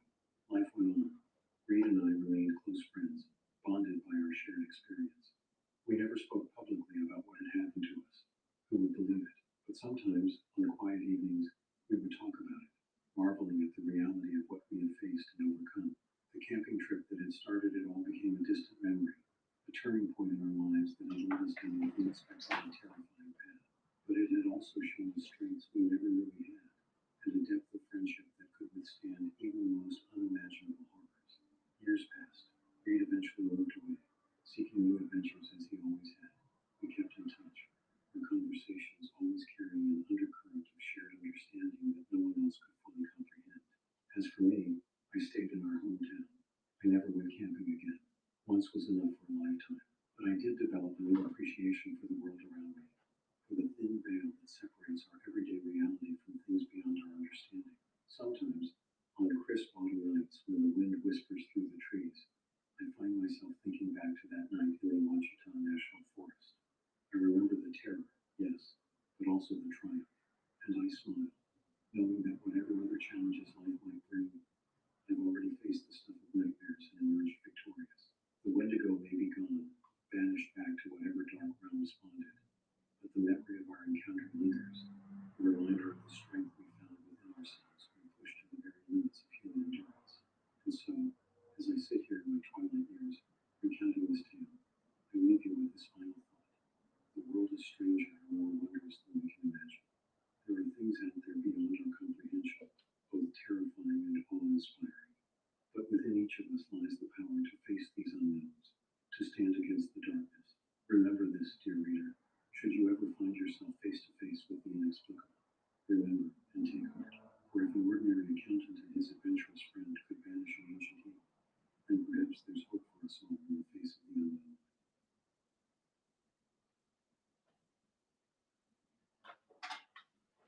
My name is Michael Martinez.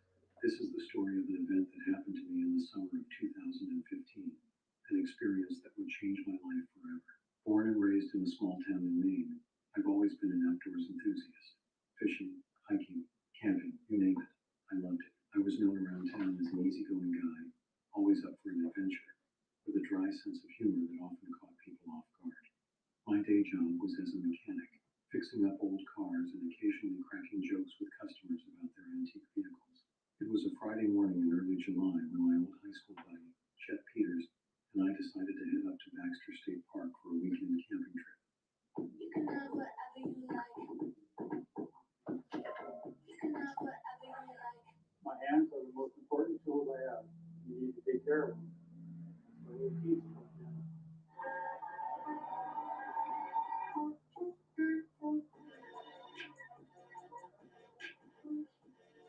Introducing a three-row, all-electric Hyundai Ioniq 9 with class-leading interior space. We are season ticket holders for 3 generations. F9, row 32, C5, filled my seat. The people that are out there every day are Buffalonians, so the fans literally built their stadium. Chet and I had been thick as thieves since our teenage years. He was the kind of guy who could make you laugh even when your day was going to hell in a handbasket. We packed our gear, loaded up my beat-up Ford truck, and hit the road just as the sun was peeking over the horizon. The drive up was filled with our usual banter, reminiscing about old times and catching up on the latest town gossip. We arrived at Baxter State Park around noon. It was one of those perfect summer days that make you forget about all your worries, clear blue skies, a gentle breeze, and the sun warming your skin just right. After checking in at the ranger station, we drove to a secluded campsite by a pristine lake, far from the usual tourist spots. The site was a small clearing surrounded by towering pines, with a view of the sparkling water just a stone's throw away. We set up camp efficiently, having done this dance many times before. Our two-man tent went up quickly, and we arranged our gear under a tarp, just in case the weather decided to turn on us. After a quick lunch of sandwiches and beer, we decided to go for a hike to stretch our legs and explore our surroundings. As we trekked through the dense forest, we joked about everything from our high school misadventures to the latest gossip in town. Chad, always the comedian, tried to scare me with tales of Bigfoot sightings in the area. Come on, Chad, I laughed, giving him a playful shove. The only monster around here is your cooking. We reached the top of a small hill and took a moment to enjoy the view. The sun was beginning to set, casting a warm golden glow over the landscape. It was peaceful, the kind of tranquility you don't often find in the hustle and bustle of daily life. That night, we sat by the campfire, roasting hot dogs and sharing stories. The stars were up in full force, twinkling above us like tiny diamonds scattered across a velvet sky. It felt like we were the only two people in the world. Little did we know that this feeling wouldn't last, and our peaceful getaway was about to take a dark turn. The next morning, we woke up refreshed and ready for more adventure. Over a breakfast of instant coffee and granola bars, we pored over our park map, looking for an interesting spot to explore. Hey, check this out, Chet said, pointing to a faded trail on the map. Looks like there's an old abandoned cabin a few miles from here. Want to check it out? I nodded, intrigued by the prospect. We packed some snacks and water and then set off on the overgrown trail. The path was barely visible in some spots, clearly rarely used, which only added to our sense of adventure. After a couple of hours of hiking, occasionally having to backtrack where we lost the trail, we finally found the cabin. It was a rickety old thing, barely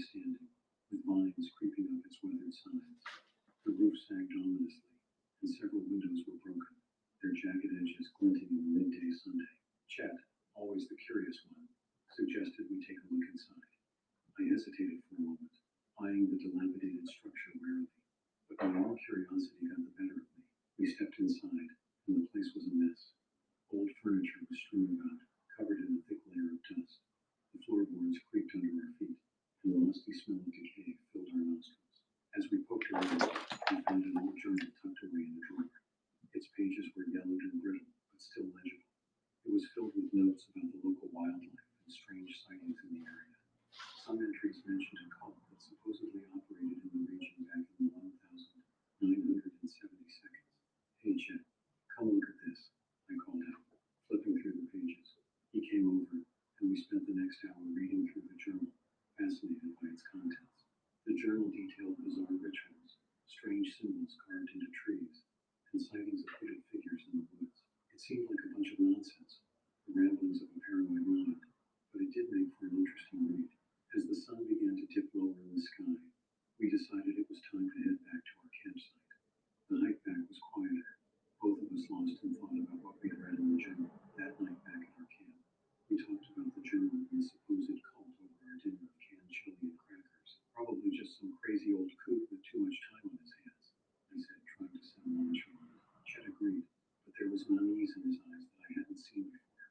Yeah, you're probably right, he said, but his laugh sounded forced. We turned in early, exhausted from the day's hike. I fell asleep quickly, lulled by the gentle lapping of the lake nearby. But my rest was interrupted by a noise outside the tent. It sounded like footsteps, slow and deliberate. At first, I figured it was just a deer or some other animal, so I didn't think much of it. But the footsteps grew closer and more insistent. Chet, you hear that? I whispered, nudging my friend. He mumbled something unintelligible and rolled over. I grabbed my flashlight and unzipped the tent just enough to peek outside. The beam of light cut through the darkness, but I didn't see anything unusual, just trees and shadows. I lay back down, telling myself it was nothing, but sleep didn't come easily for the rest of the night. The next day, we decided to stick closer to camp. The footsteps from the night before had left me feeling a bit on edge, but I didn't want to let on to Chet. He suggested we go fishing, so we grabbed our gear and headed down to the lake. As we fished, we talked about everything and nothing, just like old times. But there was a tension in the air that I couldn't shake. Every rustle in the bushes, every snapping twig made me jump. After a while, Chet hooked a big one, and his laughter filled the air as he struggled to reel it in. For a moment, it felt like everything was back to normal. We spent the rest of the day by the lake, grilling our catch for dinner and watching the sunset paint the sky in brilliant hues of orange and pink. But as night fell, the unease returned. We sat by the campfire, but our usual banter felt forced. The flames cast flickering shadows that seemed to dance at the edge of the firelight. And more than once, I thought I saw movement in the darkness beyond. That night, the footsteps returned. This time, they were accompanied by hushed voices. I could feel my heart pounding in my chest as I listened. I nudged Chet awake, and we both sat in silence, straining to hear. Maybe it's just some other campers, Chet suggested, though he didn't sound convinced. I nodded, trying to calm my nerves. But deep down, I knew something wasn't right. We both had our Swiss Army knives clutched in our hands as we waited for dawn. The following day, we decided to leave the park early. The sense of adventure had been replaced by a feeling of dread that neither of us could shake. We packed up our gear in record time, both of us eager to get back to civilization. As we hiked back to the truck, I couldn't shake the feeling that we were being watched. Every shadow seemed to hide a lurking presence. Every bird call sounded like a signal. We were about halfway back when we stumbled upon something that made my blood run cold. There, in the middle of the trail, was a crude wooden effigy adorned with animal bones and feathers. It looked like something out of a horror movie, its empty eye sockets seeming to stare right through us. Chet, what the hell is that? I whispered, my voice shaking. He shook his head, his face pale. I don't know, man. Let's just keep moving. We picked up the pace, eager to get back to the safety of the truck. But the sense of being watched only grew stronger. I glanced over my shoulder more times than I could count, half expecting to see someone or something following us. When we finally reached the truck, we threw our gear in the back and jumped in. I turned the key, and the engine roared to life. As we drove away, I felt a sense of relief wash over me, but it was short-lived. We had barely made it a mile down the road when we saw a figure standing in the middle of the path. It was a man, tall and thin, dressed in dark, tattered clothes. His face was obscured by a hood, but I could see his eyes glinting in the dim light. Who the hell is that? Chet muttered, gripping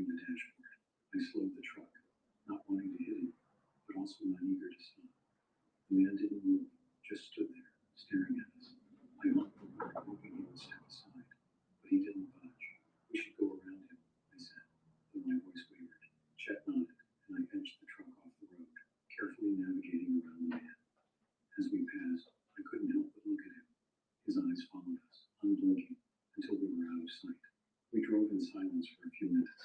The tension in the cab palpable. Finally, Chet spoke up. You think that was one of those cult members?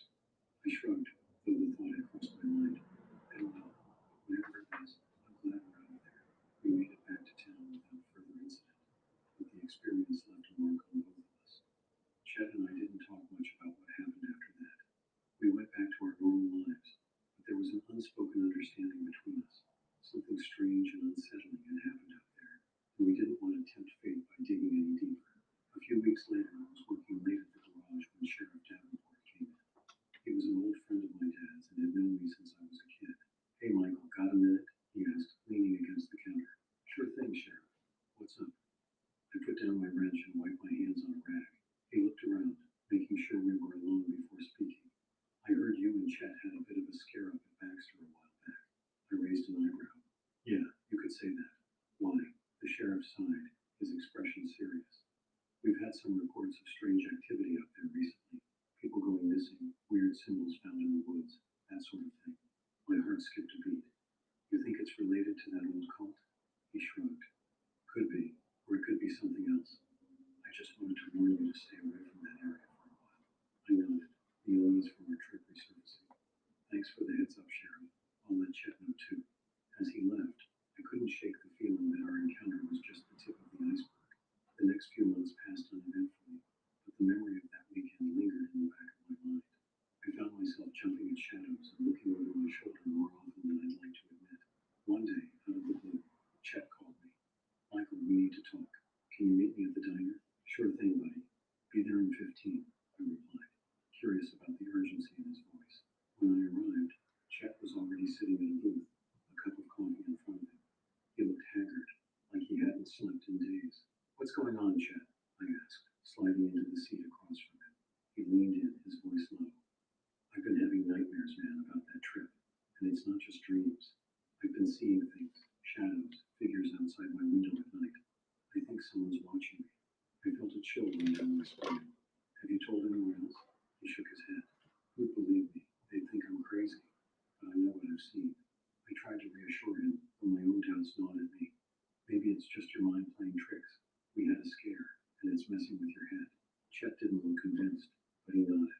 Yeah, maybe. Just keep an eye out, okay? I promised I would.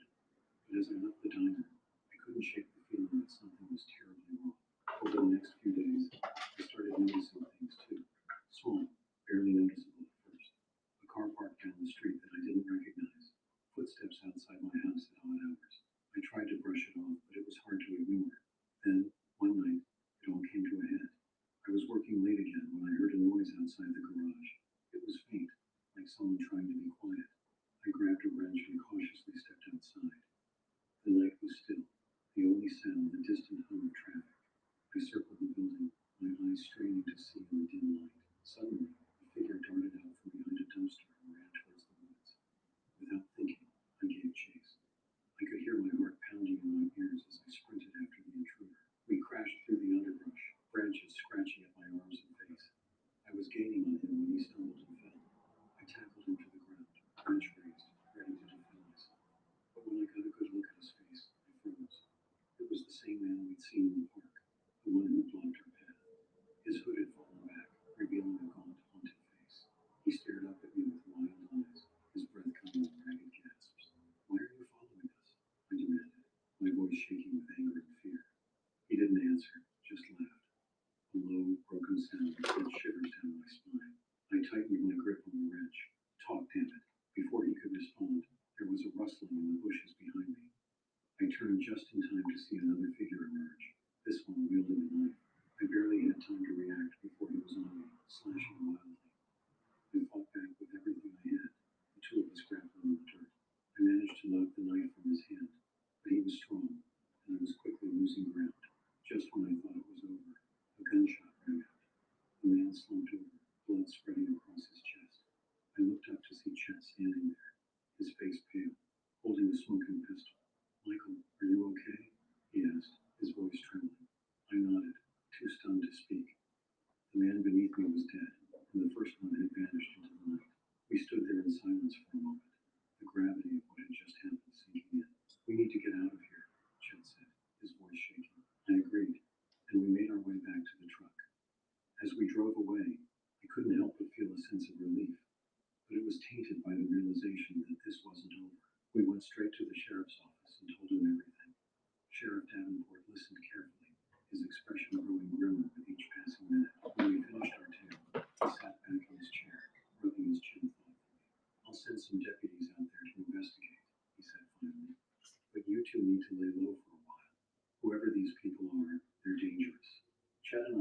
next few days holed up at his place, too scared to go out. We took turns keeping watch, jumping at every sound and shadow. The sheriff called to update us a few days later. They had found signs of a struggle but no bodies. The man Chet had shot was gone, leaving only a trail of blood leading deeper into the woods. It's like they vanished into thin air, the sheriff said, frustration evident in his voice. We've got the state police involved now, but honestly, I don't know what to make of it all. The days turned into weeks, and gradually, the fear began to fade. But the memory of that night never left us. We didn't talk about it much, but there was an unspoken understanding that we had survived something terrible, something that defied explanation. Life slowly returned to normal, or at least a new version of normal. I went back to work at the garage, and Chet tried to move on with his life, but there was always a sense of unease lurking in the background, a feeling that we were being watched. We never went back to Baxter State Park, and whenever I saw someone I didn't recognize in town, I couldn't help but wonder if they were connected to what had happened. The cult, if that's what it was, seemed to have gone to ground, but I never quite shook the feeling that they were out there, waiting. Years passed, and the events of that weekend became a distant memory, something we only talked about in hushed tones late at night. But every now and then, I'd catch a glimpse of a shadow out of the corner of my eye or hear a noise outside my window, and I'd remember. Chet eventually moved away, looking for a fresh start in a new town. We kept in touch, but our conversations were always tinged with a hint of sadness, a reminder of what we'd been through. As for me, I stayed in Maine, running the garage and trying to live a normal life. But the experience had changed me. I was more cautious, less trusting of strangers. Sheriff Davenport retired a few years after the incident, but we stayed friends. Occasionally, over a beer, he'd bring up the case, wondering aloud what had really happened out there in the woods. We never found out, but maybe some mysteries are better left unsolved. As the years went by, I often found myself thinking about that summer of 2015. The questions never really went away. Who were those people? What did they want? And why us? I'd lie awake at night, turning these questions over in my mind, never finding any satisfactory answers. I tried to research the area's history, looking for any mention of cults or strange occurrences. I found a few vague references to disappearances in the 1,970 seconds, but nothing concrete. It was as if the whole incident had been carefully erased from history. Chet and I would talk on the phone every few months. He seemed to be doing better, having started a new life in Arizona, but I could still hear the tension in his voice whenever our conversation drifted too close to that fateful weekend. You ever think about coming back for a visit? I asked him once. There was a long pause before he answered. I don't know, Michael. I don't think I can set foot in those woods again. I understood. Part of me wanted to go back, to face whatever was out there, but a larger part was content to let sleeping dogs lie. It was a crisp autumn day in 2023 when everything changed again. I was sorting through my mail when I came across a letter with no return address. Welcome to the On Brand Agency, where everyday people create ads for iconic brands. We want out of the box thinking. The morning lunchbox. Lunchbox. That's a HR violation. NBC's On Brand with Jimmy Fallon. Watch now on Peacock.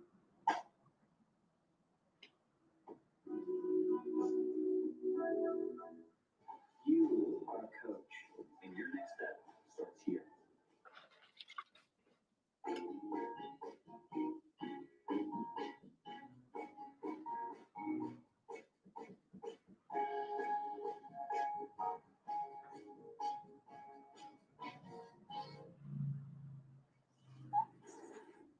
Pesky leaks.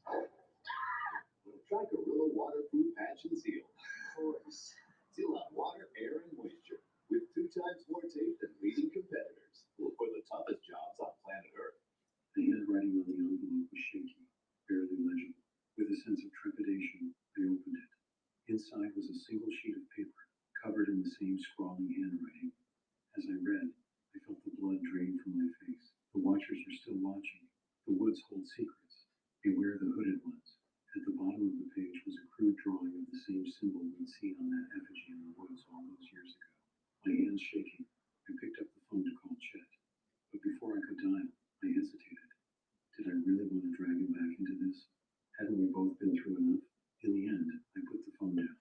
I folded the letter carefully and tucked it away in a drawer. Maybe one day I'd tell Chet about it. Maybe one day I'd find the courage to go back to Baxter State Park and face whatever was waiting there. But for now, always alert, always ready. Because some things, once seen, can never be unseen. And some mysteries, once encountered, never truly let you go. As I sit here writing this, I can't help but feel a chill run down my spine. It's been years since that summer, but the memories are as fresh as ever. I've tried to move on, to forget, but part of me knows that's impossible. I often wonder about the man who wrote that journal we found in the cabin. Did he ever find the answers he was looking for? Or did he, like us, spend the rest of his life looking over his shoulder, jumping at shadows? Life goes on. We adapt, we survive, and we try to find peace in the aftermath of chaos. But there are some things that you never truly forget, some experiences that change you forever. So if you ever find yourself in the woods of Maine, keep your eyes open and your wits about you, because you never know what might be watching from the shadows. And remember, not all mysteries are meant to be solved. Some are better left in the dark, where they belong.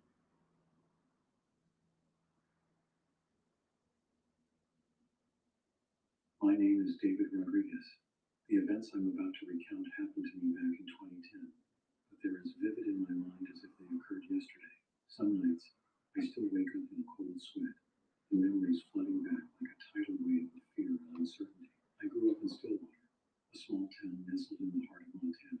It was the kind of place where everyone knew everyone else's business, where doors were left unlocked at night, and where the biggest excitement was usually the high school football game on Friday nights. Stillwater was a town frozen in time, resistant to change and content in its simplicity.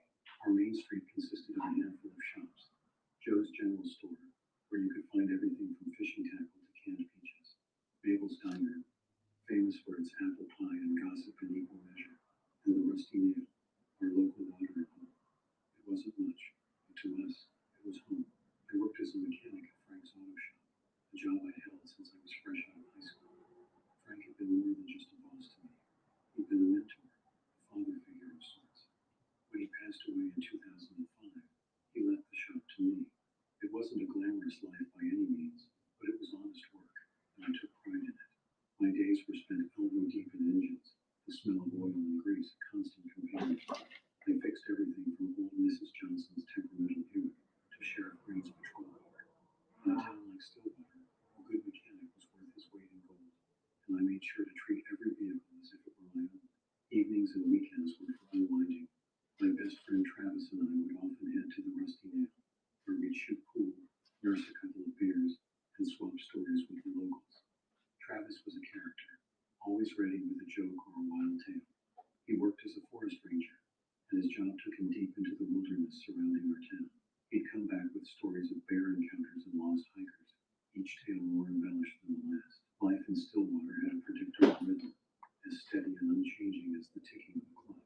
We had our share of drama, of course: small town politics, petty rivalries, the occasional scandal, but nothing that ever really rocked the boat.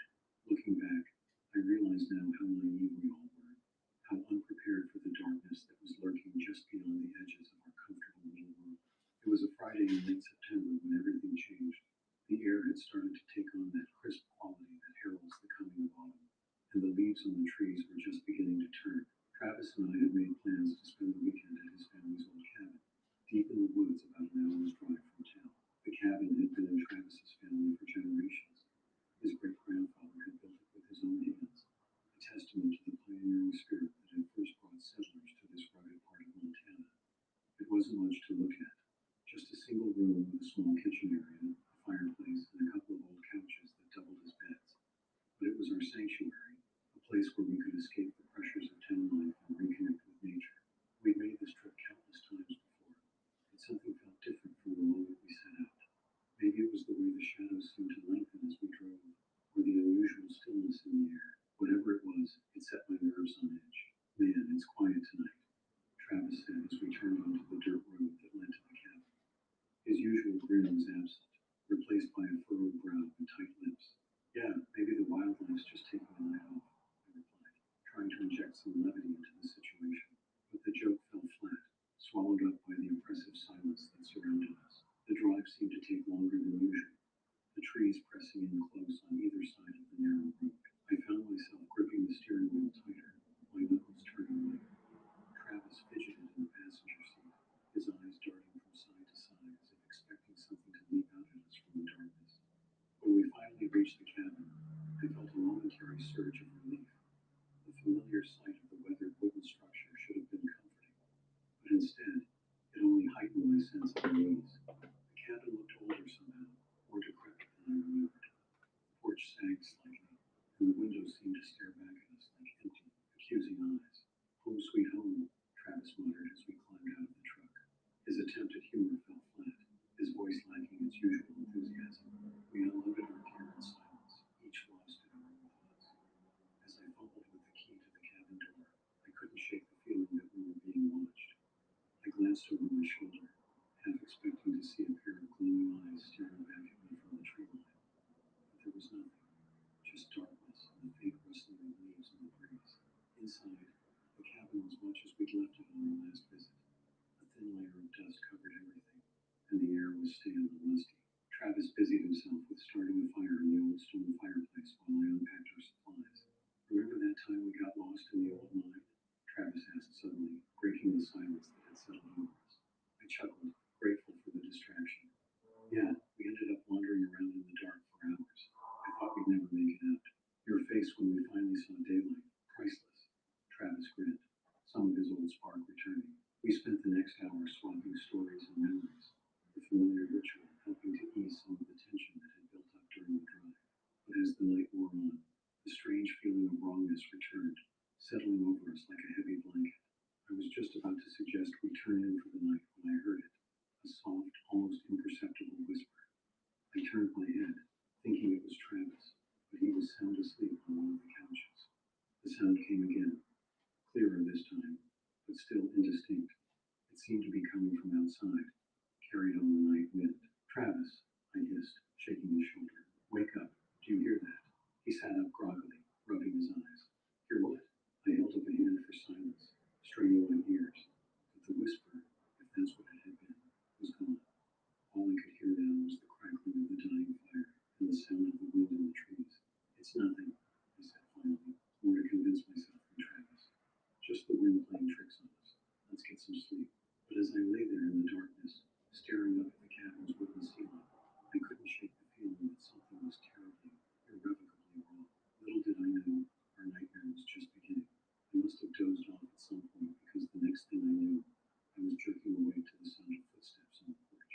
The fire had burned down to embers, casting eerie shadows across the cabin's interior. For a moment, I was disoriented, unsure of where I was or what had woken me. Then I heard it again. Slow, deliberate footsteps, like someone trying to sneak up on us. My heart began to race, pounding so hard I was sure it would burst out of my chest. I sat up, listening intently, trying to convince myself that it was just an animal, maybe a deer or a raccoon. But deep down, I knew better. Those were human footsteps. I reached over and shook Travis awake, clamping a hand over his mouth to stifle any noise he might make. His eyes flew open, wide with panic, but he quickly understood the situation. We lay there in silence, barely breathing, as the footsteps circled the cabin. Finally, unable to bear the tension any longer, I whispered, "We need to check it out." Travis nodded, his face pale in the dim light. We grabbed the closest things we could use as weapons, an old baseball bat for me, a rusty tire iron for Travis, and crept towards the door. The footsteps had stopped, but the silence was even more unnerving. I held up 3 fingers, counting down silently. When I reached 0, I flung the door open, ready to face whatever was out there. But there was nothing, just the darkness and the trees, standing silent sentinel around the cabin. We stepped outside, our breath visible in the cold night air. The moon had risen, casting a silvery light over the clearing, but it did little to dispel the shadows that seemed to writhe and twist at the edges of our vision. We searched around the cabin, but found no signs of anyone, no footprints, no disturbed vegetation, nothing. It was as if the footsteps had been a product of our imagination. Maybe it was just our imagination, Travis suggested, but his voice lacked conviction. We both knew what we had heard. We went back inside, bolting the door behind us. Sleep was out of the question now. We sat by the rekindled fire, talking in hushed tones, trying to make sense of what had just happened. As the night wore on, exhaustion began to take its toll. Despite our best efforts to stay awake, we both eventually succumbed to sleep. The next thing I knew, sunlight was streaming through the cabin's dusty windows. For a moment, I felt a surge of relief. Surely in the light of day, the terrors of the night would prove to be nothing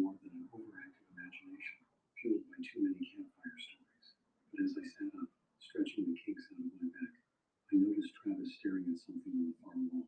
His face drained of all color. I followed his gaze, and what I saw made my blood run cold. There, written on the wall, what looked horribly like dried blood, were the words, "We see you." "What the hell?" I whispered, my voice sounding unnaturally loud in the stillness of the cabin.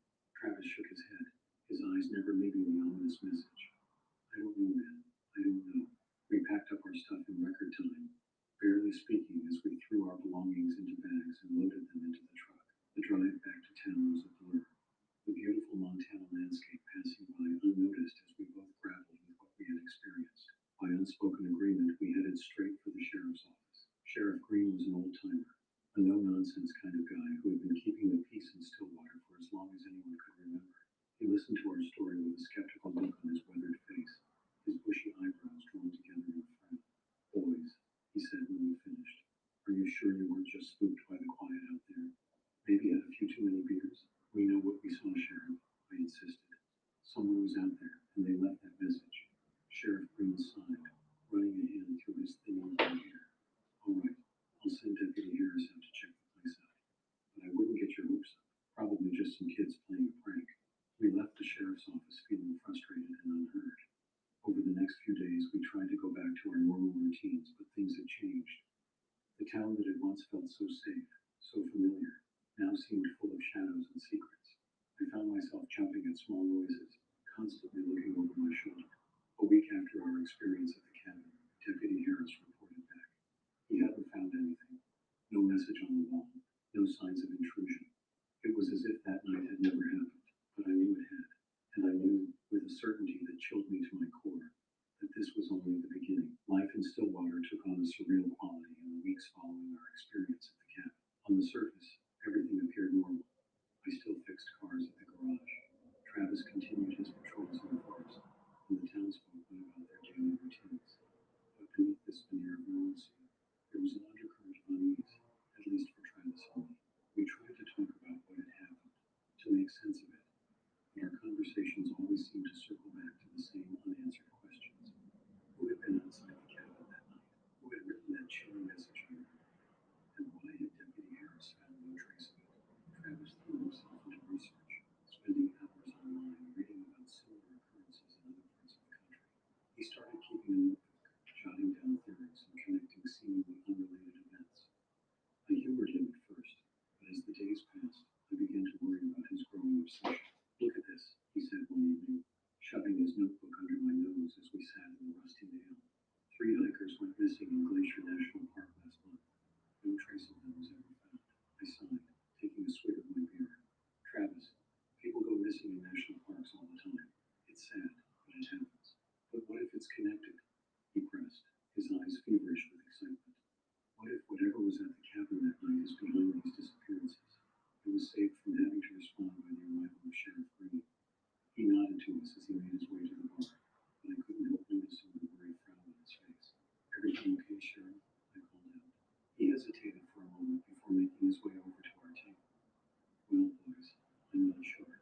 Thanks to this waterfront hotel on Booking.com, even Yankees fans are loving Boston. Oh, no, we're keeping tabs on our rivals. With so many choices, you can be a fan of any U.S. city. Booking.com, Booking.yeah. You wanna have some fun? Yeah? Let's go. I wanna do it.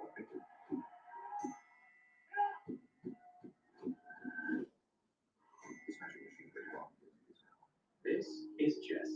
She needs her money to work as hard as she does. That's why she uses US Bank Smartly Checking and Savings, helping her track her spending and grow her money. That's the power of Jess, and this is the power of us.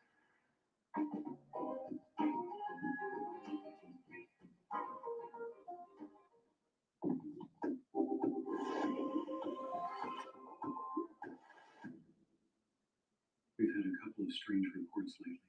People seeing shadows moving at the edge of town, weird noises in the night. Probably nothing, but he trailed off, shaking his head. Travis and I exchanged a look. This was the first we'd heard of any strange occurrences in town. "Any disappearances?" Travis asked, his voice tight. Sheriff Green's eyebrows shot up. "And why would you ask that?" Travis shrugged, trying to appear casual. "Just curious. With all the weird stuff happening, you know." The sheriff studied us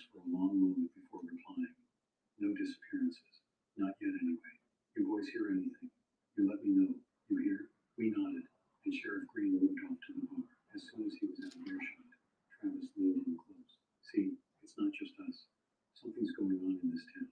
I wanted to argue, to tell him he was letting his imagination run wild, but I couldn't shake the feeling that he might be right.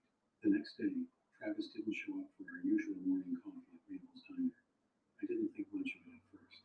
He'd probably just overslept or gotten called in early to work. But when he didn't answer my calls or texts, worry began to gnaw at me. By evening, with still no word from Travis, I decided to swing by his house. His truck was in the driveway, but there was no answer when I knocked on the door. Through the window, I could see his living room, looking exactly as it always did, except for the notebook lying open on the coffee table. A pen dropped haphazardly beside it, as if he'd been in the middle of writing something when he was interrupted. My heart pounding, I called Sheriff Green. Within an hour, a search was underway. We combed Travis's house, the woods where he worked, even the old cabin, but there was no trace of it. It was as if he'd simply vanished into thin air. Days turned into weeks, and hope began to dwindle. The town buzzed with theories. Had Travis run off? Had he gotten lost in the woods? Or had something more sinister happened? I couldn't accept any of it. Travis was my best friend, and I knew him better than anyone. He wouldn't have just left without a word, and he was too experienced in the outdoors to get lost, which left only one possibility, one that I didn't want to contemplate. As the official search wound down, I decided to conduct my own investigation. I started by going through Travis's house, looking for any clue that might lead me to him. That's when I found it, a second notebook, hidden away in the back of his closet. This one was different from the one he'd shown me at the bar. It was filled with frantic scribblings, drawings of strange symbols, and notes about occult practices. Page after page detailed bizarre occurrences around Stillwater, livestock found mutilated in nearby farms, unexplained lights in the sky, and most disturbingly, a list of names. Some I recognized as people from neighboring towns who had gone missing over the years. Others were unfamiliar. At the back of the notebook was a crude map.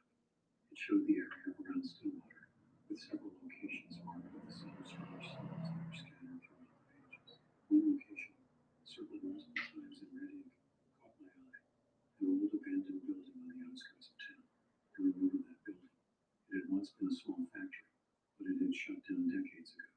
Kids used to dare each other to spend the night there, claiming it was haunted. I had always dismissed the stories as typical small-town folklore, but now, looking at Travis's notes, I wasn't so sure. With a sense of both dread and determination, I decided to investigate the building. I knew I should probably inform Sheriff Green, but something held me back. What if he dismissed my concerns again? No, this was something I had to do on my own. The next evening, I drove out to the abandoned factory. The sun was setting as I arrived, casting long shadows across the overgrown parking lot. The building loomed before me, its broken windows like vacant eyes staring out into the encroaching darkness. I sat in my truck for a long moment, gathering my courage. Part of me wanted to turn around and drive away, to pretend I'd never seen Travis's notebook or the map, but the thought of my friend, possibly in danger, steeled my resolve. Armed with only a flashlight and the unsettling knowledge from Travis's notes, I approached the building. The main entrance was boarded up, but I found a side door that yielded to a firm push. It creaked open, the sound unnaturally loud in the stillness of the evening. The interior was a maze of shadows and rusted machinery. My flashlight beam seemed feeble against the pressing darkness. I moved slowly, my footsteps echoing in the cavernous space. Every now and then, I'd catch a glimpse of something out of the corner of my eye, only to turn and find nothing there. As I explored deeper into the building, I began to notice strange markings on the walls.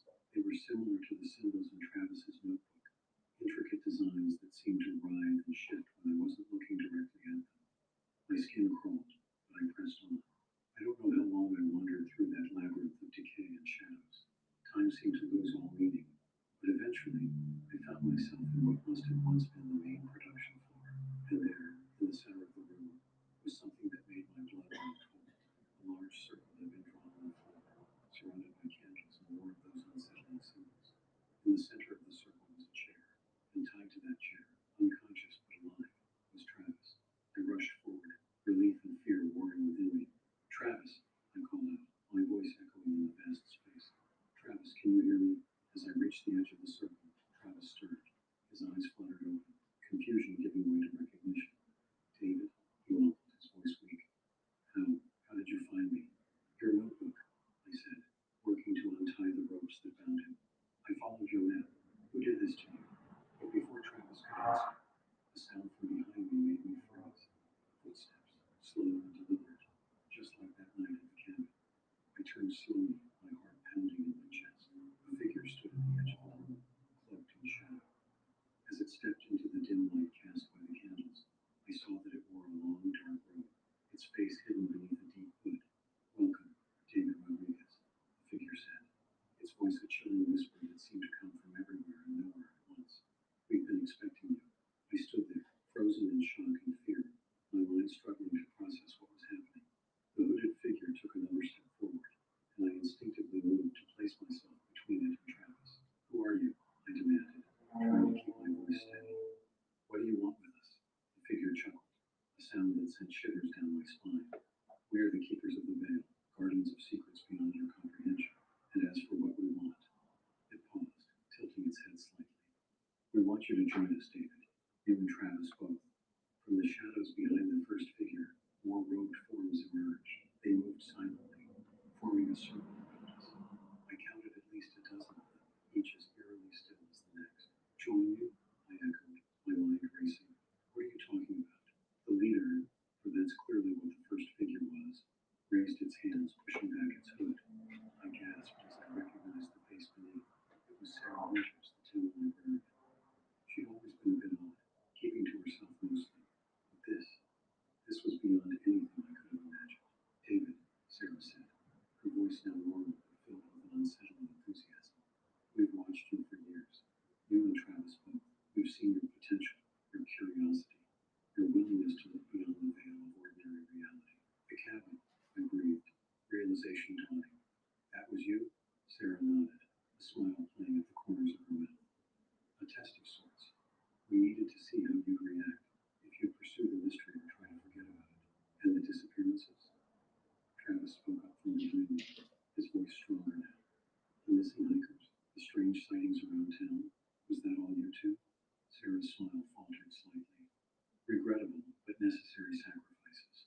The powers we work with demand tribute, and not everyone is suitable for our purposes." My mind was reeling. This couldn't be happening. Things like this didn't happen in small towns like Stillwater. Cults, human sacrifices. These were the stuff of horror movies, not real life. "You're insane," I said, shaking my head. "All of you. I don't know what you think you're doing, but it stops now. We're leaving, and we're going straight to Sheriff Green." Sarah's expression hardened. "I'm afraid we can't allow that, David. You see, you have a choice to make. Join us, embrace the power and knowledge we offer, or become one of those regrettable sacrifices I mentioned." As if on cue, the circle of robed figures began to close in around us. I looked around frantically, searching for a way out, but we were completely surrounded. "David," Travis whispered urgently behind me, "the symbols on the floor. If we can smudge them, break the circle." I nodded imperceptibly, understanding his plan. We had to act fast. In one fluid motion, I lunged forward, tackling Sarah to the ground. The other cultists surged forward, but in the confusion, Travis managed to kick over several of the candles surrounding the circle. The flames caught on the dry, rotted floorboards, quickly spreading. Smoke filled the air as chaos erupted. The cultists scrambled to contain the fire, their carefully orchestrated ritual forgotten in the face of real danger. Travis and I seized our chance, making a break for the exit. We ran through the twisting corridors of the old factory, the sound of pursuit close behind us. The smoke was getting thicker, making it hard to see and breathe. Just when I thought we might not make it, we burst through a door and into the cool night air. We didn't stop running until we reached my truck. As we sped away, I could see the glow of the fire lighting up the night sky behind us. Part of me felt guilty for starting the blaze, but a larger part knew it had been our only chance of escape. "Where are we going?" Travis asked as we hit the main road, his voice hoarse from the smoke. "Sheriff Green," I said grimly. "He needs to know about this, all of it." The next few days passed in a blur of police interviews, fire investigations, and stunned disbelief. The story of the Keepers of the Veil, as the press dubbed them, sent shockwaves through Stillwater and the surrounding areas. Sheriff Green, to his credit, took our story seriously this time. The fire had destroyed much of the physical evidence in the old factory, but what remained was damning enough. The symbols, the ritual circle, traces of blood that didn't belong to either Travis or me. It all painted a disturbing picture. Sarah Winters and several other members of the cult were arrested, but Many more had escaped in the chaos of the fire. The investigation expanded, linking the group to numerous disappearances and unexplained events across the state. As for Travis and me, we were hailed as heroes by some, viewed with suspicion by others. The truth, as always, was somewhere in between. We had stumbled onto something dark and dangerous, and we had survived, but the cost was high. The still water we knew, the simple, quiet town we had grown up in, was gone. The veil of normalcy had been ripped away, revealing the shadows that had always lurked beneath the surface. Nothing would ever be the same. In the weeks that followed, as the media frenzy began to die down, and the semblance of normalcy returned to Stillwater, Travis and I often found ourselves sitting on my porch, trying to make sense of everything that had happened. Do you think we'll ever know the full truth? Travis asked one evening, his gaze fixed on the distant mountains. About what they were really trying to do, what they believed in. I shook my head slowly. I don't know, Travis. Part of me doesn't want to know. Some truths are better left uncovered. He nodded, understanding in his eyes. We sat in companionable silence for a while, each lost in our own thoughts. What do we do now? He finally asked. It was a question I'd been grappling with myself. How do you go back to a normal life after experiencing something like that? How do you unsee what you've seen, unlearn what you've learned about the darkness that exists in the world and in people? We live, I said simply. We remember, we stay vigilant, but we live. We can't let them take that away from us too. Travis smiled, the first genuine smile I'd seen from him in weeks. Yeah, he agreed. We live. As the sun set over Stillwater, casting long shadows across the land, I felt a mix of emotions. Fear for what might still be out there, sadness for the innocence we'd lost, but also hope. Hope that by shining a light on the darkness, we had made our town, and maybe the world, a little bit safer. The events of that summer changed us, changed Stillwater, in ways both subtle and profound. The keepers of the veil were gone, their secrets scattered to the wind.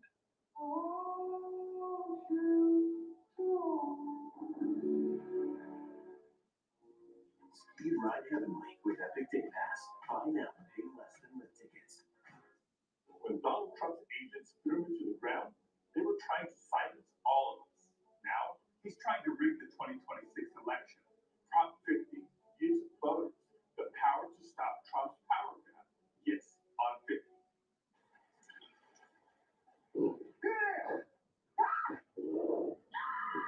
Fix scary leaks with Gorilla Waterproof Patch and Seal Spray. Seal on water, air, and moisture with a wider spray pattern for more coverage in one coat. Hands-free highway driving for a hands-on life. But in their wake, they left a town that was a little more cautious, a little less trusting, but also a little more aware of the complex, sometimes frightening world that existed beyond its borders. As for me, David Rodriguez, I continued to work as a mechanic, fixing cars and chatting with customers. But now, I paid a bit more attention to the stories people told, to the shadows at the edge of town, to the things that didn't quite add up. And every now and then, when the night was especially dark and quiet, I remember that whisper in the woods, that message on the cabin wall. We see you. And I wonder, with a shiver running down my spine, if somewhere out there in the darkness, they were still watching. It's been years since that fateful summer, and life in Stillwater has settled into a new kind of world. To an outsider, our town might look much the same as it always has. A quaint, quiet place nestled in the Montana wilderness. But those of us who lived through it, who know the truth, we see things differently now. Travis left town not long after everything happened. The experience had changed him profoundly, awakening a restless curiosity that Stillwater could no longer satisfy. Last I heard, he was traveling the world, investigating other strange occurrences and unexplained phenomena. We keep in touch, swapping stories and theories via email. Sometimes I worry about him, about the paths his quest might lead him down, but I understand his need to search for answers. As for me, I stayed. Stillwater is my home, for better or worse, and I couldn't bring myself to leave. Someone needs to keep watch, to remember what happened here and make sure it never happens again. Sheriff Green retired last year, the weight of everything that had happened finally taking its toll. The new sheriff is young, energetic, and thankfully open-minded about the town's recent history. We've worked together to implement some changes, better reporting systems for missing persons, community watch programs, that sort of thing. Small steps, but important ones. The old factory was demolished, the land reclaimed by nature. to build there, not after everything that had happened. Sometimes I drive out there just to sit and think. The wildflowers that now bloom where the cult once performed their dark rituals seem like a fitting symbol of renewal, of light overcoming darkness. But the echoes of what happened still linger. Sometimes, late at night, when the wind blows just right, I swear I can hear whispers carried on the breeze. Visitors to town occasionally report strange sightings or unexplained phenomena. Most of the time, it turns out to be nothing, tricks of light and shadow, overactive imaginations. But every now and then, something happens that makes me wonder if we really did manage to close that door to the unknown, or if we just pushed it slightly ajar. I keep Travis's notebooks locked away in the safe deposit box at the bank. I've never shown them to anyone else, never spoken about some of the darker theories and speculations contained within those pages. Some knowledge is too dangerous, too tempting, but I keep them, just in case. A reminder, a warning, a last line of defense if the shadows ever threaten to overwhelm us again. As I sit here on my porch, watching the sun set over the mountains, I find myself reflecting on the nature of truth and reality. We go through our lives thinking we understand the world, that we know the rules, but the truth is, we've only scratched the surface. There are depths to reality that we can scarcely imagine, forces at work beyond our comprehension. But I've also learned that there's strength in community, in standing together against the darkness. The people of Stillwater may not know all the details of what happened that summer, but they know enough. There's a resilience here now, a quiet determination to protect our town and each other. So yes, the shadows are still out there. The whispers still echo in the silence. But we're ready for the battle, watching, waiting, standing guard at the edge of the known world.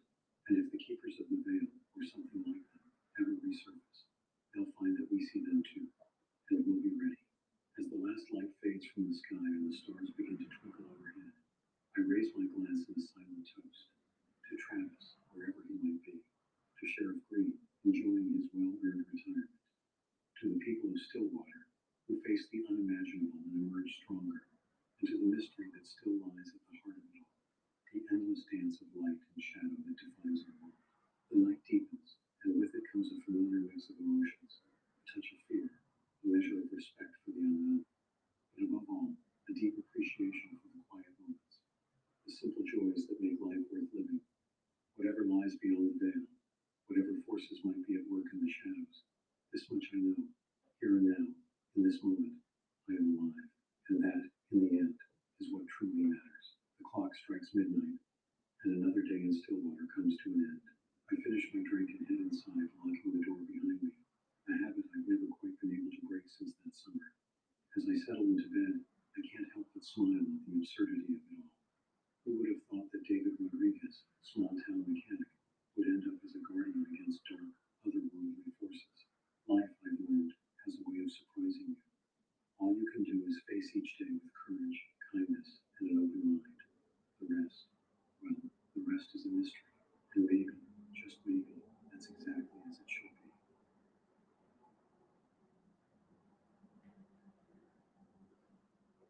My name is Eric Lee, and I am 35 years old. This is the account of an event that happened to me on the 14th of September 1990, a day that would change my life forever. I remember it vividly, as it was supposed to be a laid-back weekend camping trip with my friends, a chance to escape the stress of our everyday lives. We had chosen a spot in the Adirondack Mountains in upstate New York, a location recommended by a buddy who claimed it was perfect for a secluded getaway. Our group met up in the early afternoon of that fateful day. We consisted of myself, my girlfriend at the time, Karen, and my friends Mike and his wife Sarah. We parked our RVs in a small clearing by a serene lake and began setting up camp. Mike, always the life of the party, kept the mood light with his constant jokes and infectious laughter. Sarah, on the other hand, had a calming presence that balanced out his exuberant energy. I'll admit, I was more of a city guy, preferring the comforts of home to the ruggedness of the outdoors. I had tagged along more for Karen's sake than for the actual camping experience. However, the promise of fresh air and a break from work did sound appealing. As we got the fire going and cracked open some beers, I found myself starting to relax. The smell of grilled burgers filled the air as we settled into our chairs, watching the sunset over the lake, casting a golden hue over everything. We laughed and shared stories, enjoying the simplicity of it all. As night fell, Karen suggested we take a walk around the lake, insisting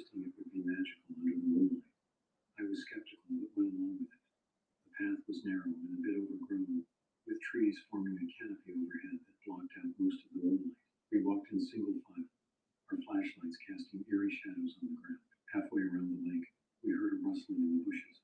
Mike, ever the joker, started making spooky noises, trying to scare us. We laughed it off, but I couldn't shake the feeling that something was off. The woods were too quiet, the kind of silence that made you hyper-aware of every little sound. We brushed it off and continued walking, but the feeling of unease stayed with me. We returned to the campsite and settled in for the night, each couple retreating to their respective RVs. I was just drifting off to sleep when I heard it, a distant low thump. At first, I thought it was my imagination, but then I heard it again, closer this time. I nudged Karen, but she was fast asleep. Grabbing a flashlight, I stepped outside, the cool night air hitting me as I scanned the area. Nothing seemed out of place, but the uneasy feeling from earlier was back, stronger than before. I checked on Mike and Sarah's RV, but it was dark and silent. Deciding I was just being paranoid, I went back inside and locked the door. The next morning, we found Sarah's RV door wide open, and Mike was gone. At first, we thought he might have gone for a walk, but as the hours passed with no sign of him, our concern grew. We split up and searched the area, calling his name, but there was no response. By noon, we decided it was time to call for help. There was no cell service, so I drove to the nearest ranger station, which was about an hour away. The ranger, a gruff man named Hank, listened to my story with a serious expression. He said he'd send a team to help with the search and told me to head back to camp. When I returned, Karen and Sarah were sitting by the fire, looking worried. Karen ran up to me, asking if I found anything. I told her about the ranger and the search team, and we waited anxiously for their arrival. The search went on for hours, but they found nothing. It was as if Mike had vanished into thin air. Hank pulled me aside and asked if we had noticed anything unusual. I told him about the strange noises and the uneasy feeling I'd had, but he just nodded and said it was probably just my imagination. We spent the next few days at the campsite, hoping Mike would turn up, but he never did. The search was called off, and we were left with more questions than answers. Hank gave us his number and told us to call if we remembered anything else, but there was nothing more to remember. We packed up and headed home. We went somber. Karen and I didn't talk much on the drive back. The reality of what had happened was sinking in, and it was hard to process. Mike was gone, and we had no idea what had happened to him. A few weeks later, Karen and I broke up. The stress and trauma of that weekend had taken its toll on our relationship. I moved on, but the memory of that trip stayed with me, haunting me in the quiet moments. Years passed, and I tried to put it behind me, but every now and then, something would remind me of that weekend. One day, out of the blue, I got a call from Sarah. She said she needed to talk to me about something important, so we met up at a coffee shop. She looked different, older, and more tired. We exchanged pleasantries, but I could tell something was weighing on her. Finally, she took a deep breath and said, "Eric, I think I know what happened to Mike." My heart raced as I leaned in, eager to hear what she had to say. She told me about a local legend she'd heard from a neighbor, an old story about a creature that lived in the woods around the lake. They called it Grendel, a name that sent shivers down my spine. According to the legend, it was a creature that hunted humans, taking them when they least expected it. At first, I thought it was just a story, but the more Sarah talked, the more it made sense. The strange noises, the feeling of being watched, Mike's disappearance, all of it fit the pattern of the legend. I didn't want to believe it, but there was no other explanation that made sense. We decided to go back to the campsite, hoping to find some answers. We drove up there, the memories flooding back as we neared the clearing. The place looked the same, but it felt different, more ominous. We set up camp and waited, the tension building with each passing hour. As night fell, the familiar feeling of unease returned, stronger than ever. We sat by the fire, listening to the sounds of the forest, waiting for something to happen. And then we heard it, a low, guttural sound that sent chills down my spine. Sarah grabbed my arm, her eyes wide with fear. "It's him," she whispered. We stayed close to the fire, our flashlights scanning the darkness. The sound grew louder, closer, until I felt like it was right on top of us. And then we saw it, a shadowy figure moving through the trees, too fast to get a good look at. Panic set in as we realized we were not alone.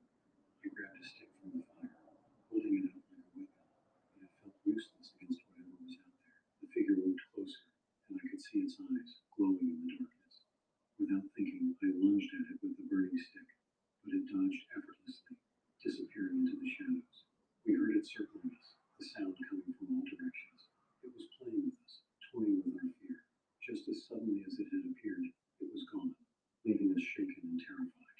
We didn't sleep that night, keeping watch by the fire until the first light of dawn. As soon as it was safe, we packed up and left, vowing never to return. On the drive back, Sarah and I talked about what had happened.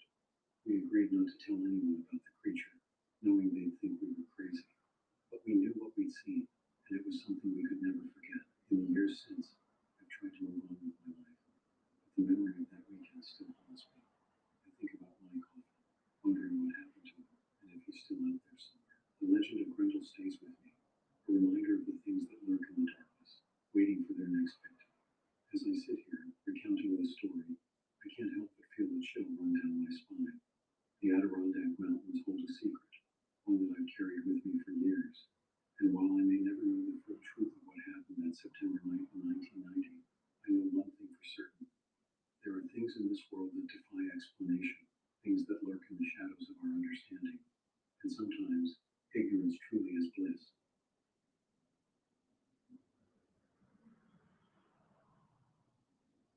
You know, I never thought I'd be the guy living off the grid in the middle of nowhere.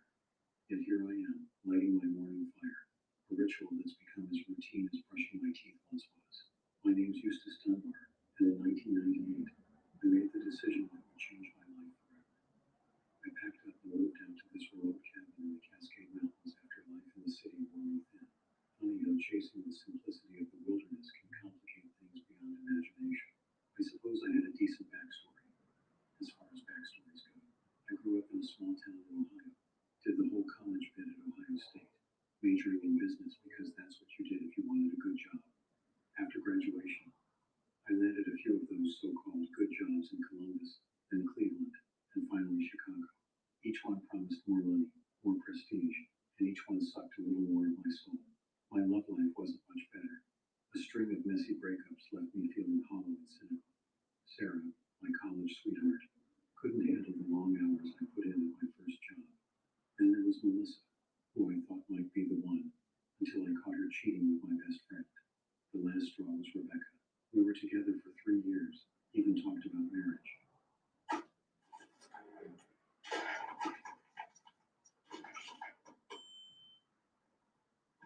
Hey, let's go somewhere fun with AAA. Let's go for a day on the town. No, kids. Let's go for a weekend away. Okay, let's bring the kids. But first, let's get this fixed. AAA, membership to go. UFC 320, right on ESPNplus.com/BBB. Since the dawn of time, man has been plagued by itch and irritation. What might be clean? What many didn't realize is that wetter cleans better. See how Wet 2 Wet completely clears what dry TV smears? Ditch the itch and switch to Wet Extra Large 2 Wet. The best clean, hands down. Are you looking at 4x4s on Cars.com again? I honestly don't know what you're talking about. I was thinking of something more sophisticated. Oh, fine. Keep the beard. Cars.com. Where to next? But in the end, we wanted different things. She craved the city life, the constant buzz of activity. I, on the other hand, found myself yearning for something else, something quieter. It was during a particularly brutal Chicago winter, stuck in traffic for the umpteenth time, that I had my epiphany. The horn honking cacophony, the gray slush coating the streets, the faceless masses hurrying past, it all felt so pointless. I remember thinking, there has to be more to life than this. That night, I went home and started researching. At first, I thought maybe I'd just move to a smaller town, somewhere with a bit more green space. But the more I looked, the more I was drawn to the idea of truly getting away from it all. That's when I stumbled upon an ad for a cabin in the Cascade Mountains of Washington State. The listing described it as a rustic retreat for the true nature lover. No electricity, no running water, no phone lines. Just a sturdy log cabin on 50 acres of pristine wilderness. The photo showed a simple structure nestled among towering pines, with snow-capped peaks in the background. It was beautiful, serene, and completely isolated. The nearest town was over 30 miles away. I'd like to say I thought long and hard about it, that I carefully weighed the pros and cons. But the truth is, I knew the moment I saw that cabin that it was exactly what I needed. Within a week, I had put in an offer. A month later, I quit my job, sold most of my possessions, and said goodbye to Chicago. My parents thought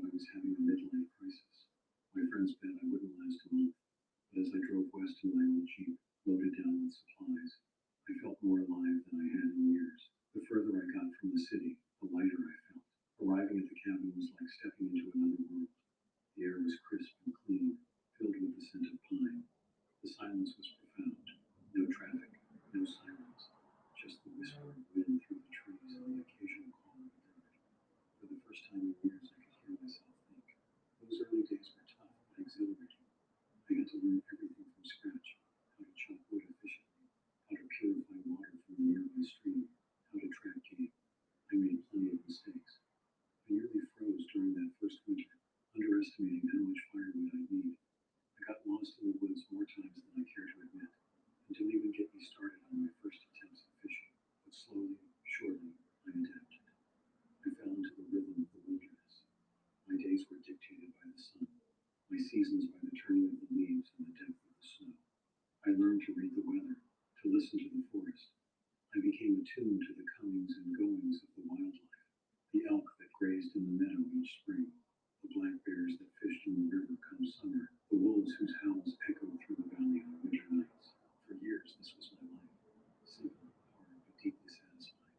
I'd make trips into town every few months for supplies I couldn't produce myself. But otherwise, I was completely self-sufficient. I grew my own vegetables, hunted and fished for meat, collected rainwater and snowmelt. I even started writing, filling journal after journal with my thoughts and observations. I thought I had found my peace. I thought I had escaped the complications of the world. But as I would soon learn, the wilderness holds secrets and dangers of its own. And sometimes, the greatest threats come not from what we can see, but from what lurks just beyond our understanding. Looking back now, I realize that those years of solitude might have made me too comfortable, too complacent. I had forgotten that in nature, peace can shatter in an instant. And on that fateful day in the summer of 2005, my world was about to be turned upside down in ways I could never have imagined. It was a day like any other, or so I thought. The 15th of July, 2005. I remember the date clearly because I had just marked it off on my makeshift calendar, a habit I kept to maintain some sense of time in the endless flow of wilderness days. I woke at dawn, as usual, the first rays of sunlight streaming through the cabin's single window. The air was already warm, promising another scorcher of a day. I went through my morning routine, stoking the embers in the fireplace, boiling water for my coffee, one luxury I refused to give up, and stepping out onto the porch to survey my domain. The forest was alive with the sounds of morning. Birds called to each other from the treetops. The woodpecker hammered away in the distance, and somewhere, a deer snapped a twig as it moved through the underbrush. Everything seemed normal, yet there was a faint undercurrent of something, a tension in the air that I couldn't quite put my finger on. I shrugged it off and set about my daily chores. First on the list was chopping wood. Even in the heat of summer, I knew I had to keep preparing for the harsh winter months. I grabbed my axe and headed to the chopping block I'd set up near the edge of the clearing. As I worked, sweat pouring down my back, my mind wandered. I thought about my life before, the noise and chaos of the city that now seemed like a distant dream. I thought about my family, wondering what they were up to, if they still worried about me out here on my own. I even allowed myself to think about Rebecca for a moment, wondering if she'd found the life she was looking for. That's when I heard it, a sound that didn't belong. At first, it was so faint I wasn't sure I'd heard anything at all. I paused mid-swing, the axe held aloft, and listened intently. For a long moment there was nothing but the usual forest sounds. Then it came again, a faint, eerie wail echoing through the trees. It was unlike anything I'd ever heard before. Not quite animal, not quite human. It reminded me of a child's cry mixed with the moan of the wind. But there was something else there too. Something wrong. The sound sent a shiver down my spine despite the heat of the day. I lowered the axe slowly, my eyes scanning the tree line, but there was nothing to see. Just the endless green of the forest stretching out in every direction. I tried to rationalize it. Maybe it was just a bird I hadn't heard before, or two animal sounds overlapping in a weird way. The mind can play tricks on you out here in the wilderness, especially when you're alone for so long. I'd experienced it before, thinking I'd heard voices on the wind or seen shapes moving in the shadows. But this felt different, more real somehow. I shook my head, trying to clear it. You're letting your imagination run wild, Eustace, I muttered to myself. Still, I couldn't shake the unease that had settled over me. I finished chopping the wood quickly, constantly glancing over my shoulder, half expecting to see something emerge from the trees. By noon, the heat had become oppressive. I decided to head down to the river to cool off and maybe catch some fish for dinner. The walk helped clear my head, and by the time I reached the water, I had almost convinced myself that the strange sound had been nothing more than my mind playing tricks on me. The river was a welcome sight, a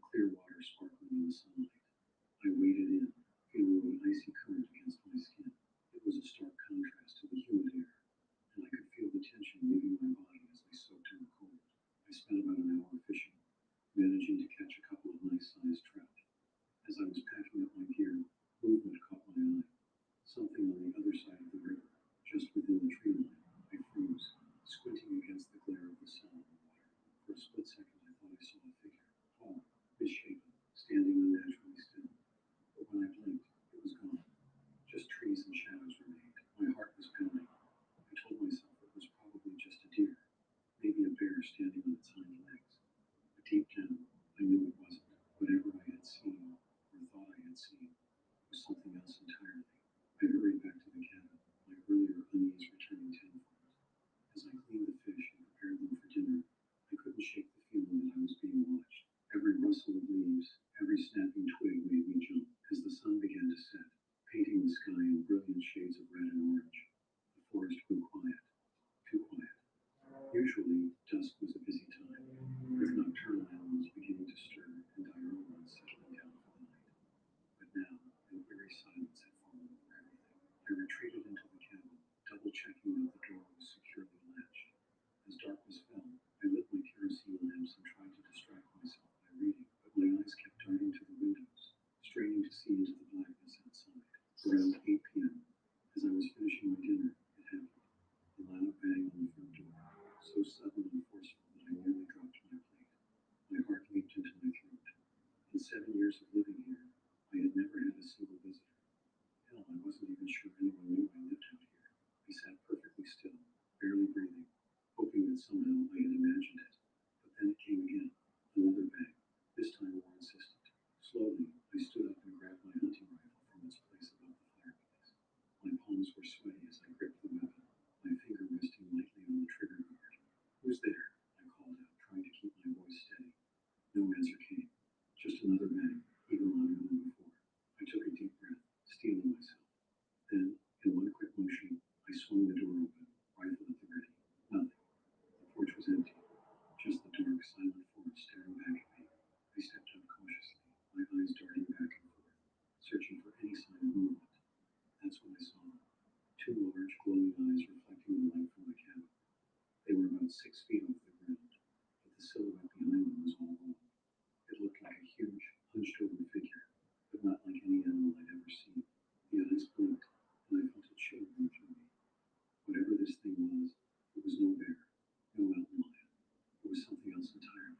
For a long moment, we stared at each other, me, frozen in fear, and the creature, utterly still save for those blinking eyes. Then, without warning, it moved. The speed and agility with which it disappeared into the darkness were unreal, like nothing I had ever witnessed before. I backed into the cabin, slamming the door shut and throwing the bolt. My mind was racing. What had I just seen? Was this some kind of prank? A hallucination brought on by too much solitude? But no, it had been too real, too visceral to be a figment of my imagination. The banging started again, louder and more aggressive than before. It wasn't just the door now. It seemed to be coming from all around the cabin. Windows rattled, the roof creaked as if under some immense weight. I stood in the center of the room, rifle trained on the door, rotating slowly to cover each window in turn. My breath came in short, sharp gasps. I was trapped, and whatever was out there, it wanted in. Suddenly the cacophony stopped. The silence that followed was almost worse than the noise had been. I could hear my own heartbeat, loud and frantic in my ears. I waited, every muscle tense, for what felt like hours, but was probably only minutes. Just as I dared to hope it was over, I heard it, a soft scratching at the back of the cabin. I spun around, aiming at the rear door. The scratching grew louder, more desperate. It was trying to find a way in. "Fuck this," I muttered. I needed to get out. I couldn't stay here, trapped like a rat while that thing tried to get in. I grabbed my emergency pack, always kept ready by the door, and my keys. I had an old Jeep out back, my lifeline to civilization. If I could just make it to the car. I took a deep breath, steeling myself. Then, in one fluid motion, I threw open the door and sprinted towards the Jeep. I could feel it behind me, hear its heavy breathing, smell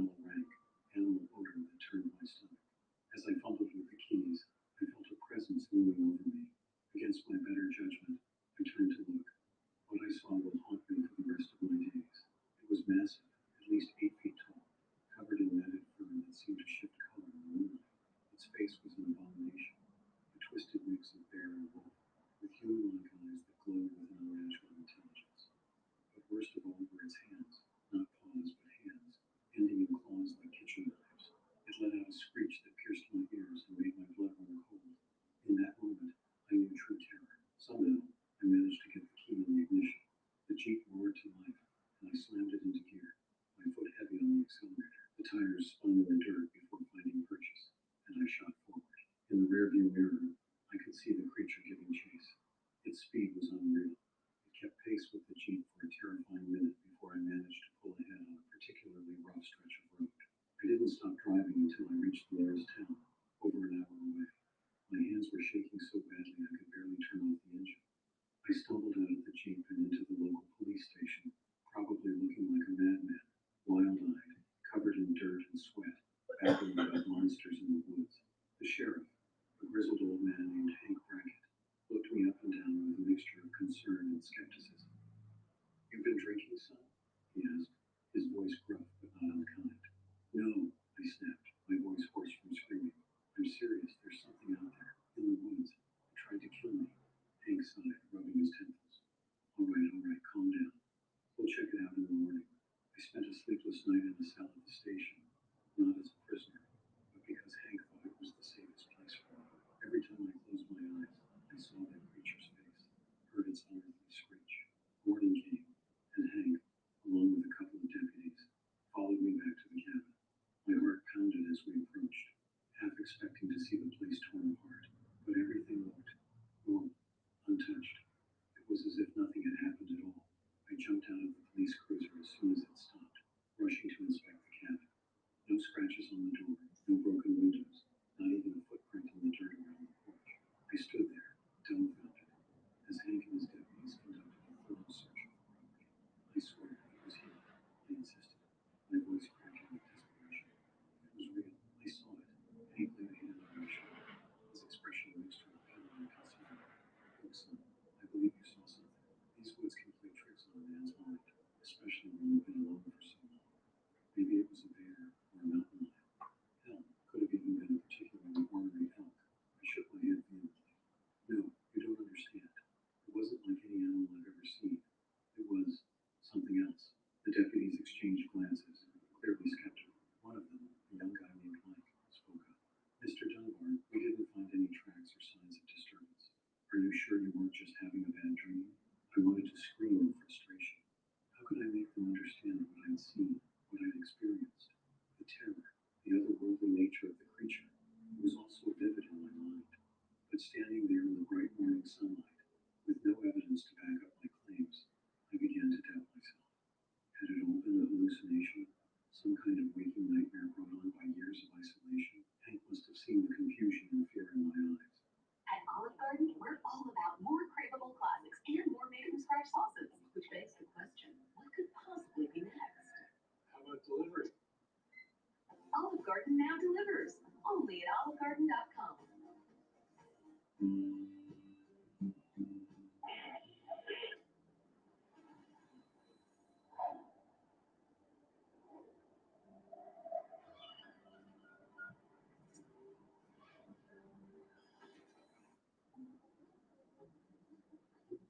My wallet.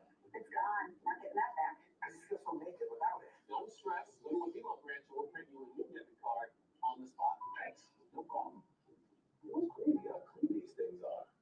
"Tell you what, Eustace," he said, his tone gentler now. "Why don't you come stay in town for a few days? Get some rest. Maybe talk to Doc Peterson. He's good with folks who've had unsettling experiences." I nodded numbly, suddenly feeling exhausted. The adrenaline that had kept me going was wearing off, leaving me drained and disoriented. I packed a bag with some clothes and essentials, taking one last look around the cabin before locking up. As we drove back to town, I couldn't shake the feeling that we were being watched. Every shadow in the trees seemed to hide a lurking presence. Every rustle of leaves made me flinch, but we made it back without incident, and Hank dropped me off at the Pine Tree Motel, a small rundown place on the outskirts of town. The next few days passed unharmed. I spoke with Doc Peterson, a kindly older man who listened patiently as I recounted my experience. He suggested that the stress of living in isolation for so long might have caused a brief psychotic episode. Part of me wanted to believe him. It was certainly an easier explanation to swallow than the alternative. But at night, alone in my hotel room, the memories would come flooding back. The creature's eyes, its impossible speed, the bone-chilling sound it made, it all felt too real to be a hallucination. I barely slept, jumping at every sound, half expecting to see that monstrous face peering in through my window.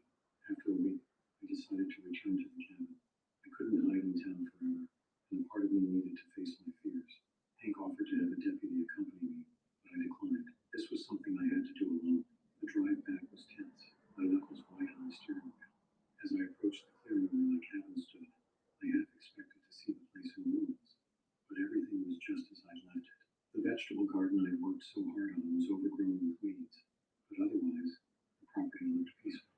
I spent that first day back cleaning up and trying to settle back into my routine, but things had changed.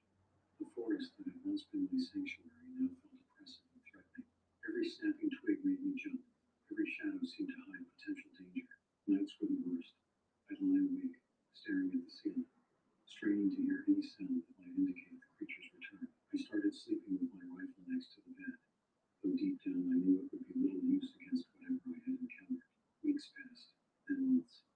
Slowly, life began to return to some semblance of normalcy. I told myself that maybe Hank and Doc Peterson were right. Maybe it had all been in my head. The mind can play tricks, especially in the vast solitude of the wilderness. But then the story started. It began with whispers in town, hikers going missing in the mountains, campers describing strange noises in the night, a forest ranger swearing he'd seen something huge and unnatural moving through the trees at dusk. At first, I tried to ignore it, but as the incidents piled up, I couldn't help but feel a growing sense of dread.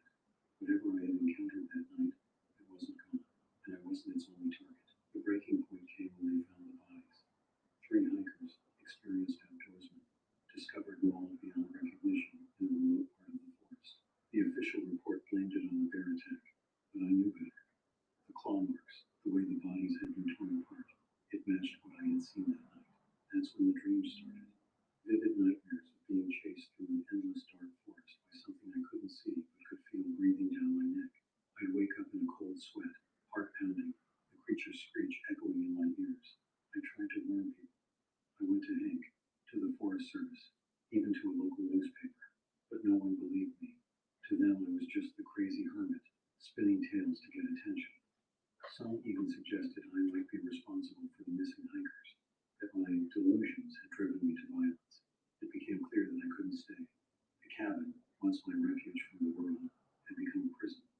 The forest, once a place of peace and solitude, now held only terror and unanswered questions. With a heavy heart, I decided to leave. I packed up what little I cared to keep, took one last look around the cabin that had been my home for nearly a decade, and drove away. I didn't know where I was going, only that I needed to get far away from those mountains and the secrets they held.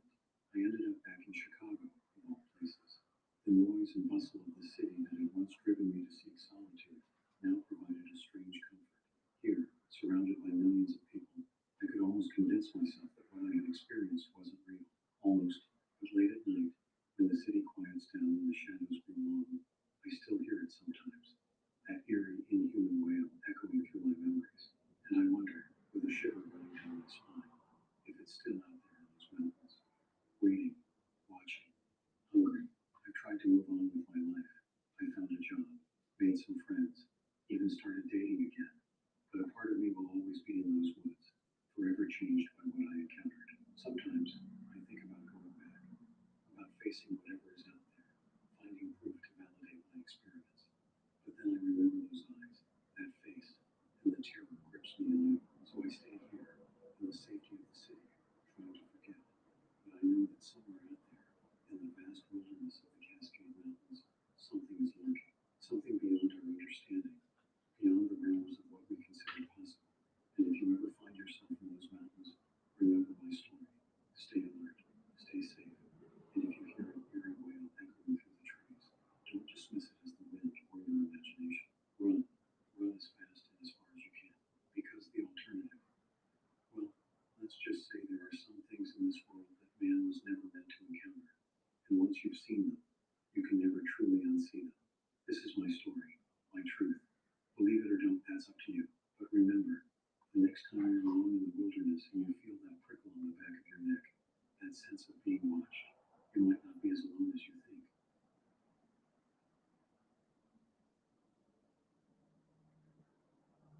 I used to think living off the grid would bring me peace.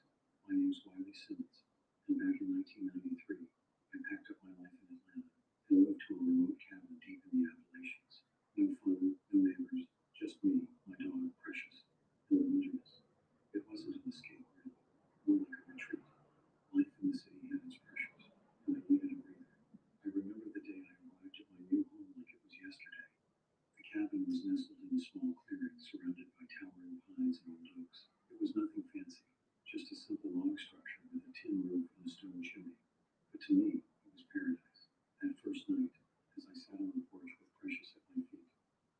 sun dipped below the tree line, I felt a sense of peace I hadn't experienced in years. The air was crisp and clean, filled with the scent of pine and wood smoke. The only sounds were the gentle rustling of leaves and the occasional hoot of an owl. I breathed deeply, feeling the tension of city life slowly melting away. My days quickly fell into a comfortable routine. I'd wake with the sun, brew a strong pot of coffee, and take in the serenity of the forest. The birds sang their morning hymns, and the rustling leaves spoke of secrets only they knew. My routine was simple: chop wood, fish at the nearby creek, and tinker with old radios. It was idyllic, almost like a postcard. I spent my mornings tending to the small vegetable garden I'd started. There was something deeply satisfying about coaxing life from the rich, dark soil. Afternoons were for exploring the surrounding forest with Precious. He was a mutt, part hound, part mystery, but his loyalty was unwavering. We'd hike for hours, discovering hidden waterfalls and secret glades. In the evenings, I'd sit by the fireplace, reading books I'd always meant to get around to, or listening to the static-filled broadcasts on my own radio. Sometimes I'd catch snippets of news from the outside world, but it felt distant, almost unreal. Here, in my little slice of wilderness, the problems of civilization seemed trivial. As the weeks turned into months, I felt myself changing. The constant stress that had been my companion in Atlanta faded away. My body grew stronger from the physical work, and my mind clearer. I slept deeply each night, lulled by the symphony of the forest. It was nearly a year into my new life when I first noticed something off. It started small, so small I almost missed it. One morning, as I was out checking my traps, hoping for a rabbit or two for dinner, I realized the forest was too quiet. No birds, no rustling leaves, just an eerie silence. I brushed it off at first, thinking maybe a predator was nearby. But then Precious started growling, a low rumbling sound I'd never heard from him before. "What's up, boy?" I asked, scanning the trees for any sign of danger. Nothing, just the dense forest stretching out in all directions. We continued on, but Precious stayed tense, his hackles raised. That night, as I lay in bed, I couldn't shake the feeling that something had changed. The forest, which had always felt welcoming, now seemed to be holding its breath, waiting. I dismissed it as paranoia, a lingering effect of city life, but a small seed of unease had been planted. Over the next few weeks, I noticed other small things. Traps that had been consistently productive suddenly came up empty. The fish in the creek seemed to have vanished. Even the birds seemed scarcer. I told myself it was just the natural ebb and flow of the wilderness. But deep down, I knew something wasn't right. It was a crisp autumn morning when everything changed. The air was sharp, the kind that stings your lungs a bit but feels refreshing. I was out checking my traps with Precious, about 2 miles from the cabin, when I saw it. A clearing I'd never noticed before, with a large, jagged rock formation in the center. It looked almost like a shrine. Curiosity got the better of me, and I approached it. The rock had strange carvings, symbols I couldn't recognize. They seemed ancient, and a chill ran down my spine. Precious was whining now, pulling at his leash, but I couldn't tear my eyes away from those symbols. As I stood there, transfixed, the silence of the forest pressed in around me. It was as if the whole world was holding its breath. And I heard it, a rustling sound, faint but distinct. I turned, but saw nothing. "Come on, Precious, let's get out of here," I muttered, finally giving in to the unease. As we turned to leave, a figure emerged from the trees, tall, with a hunched posture and limbs that seemed too long for its body. It moved with an unnatural grace, silent and menacing. My heart raced, and I gripped my hunting knife, the only weapon I had. "Hey, who are you?" I shouted, hoping to scare it off. It didn't respond, just kept advancing. Precious barked furiously, but the creature didn't flinch. It was only when it got closer that I saw its face, or rather, the lack of one. Where its eyes and mouth should have been, it was just smooth, pale skin. I felt a wave of terror wash over me. I backed away slowly, keeping my knife ready. This time, the creature stopped. It tilted its head, as if studying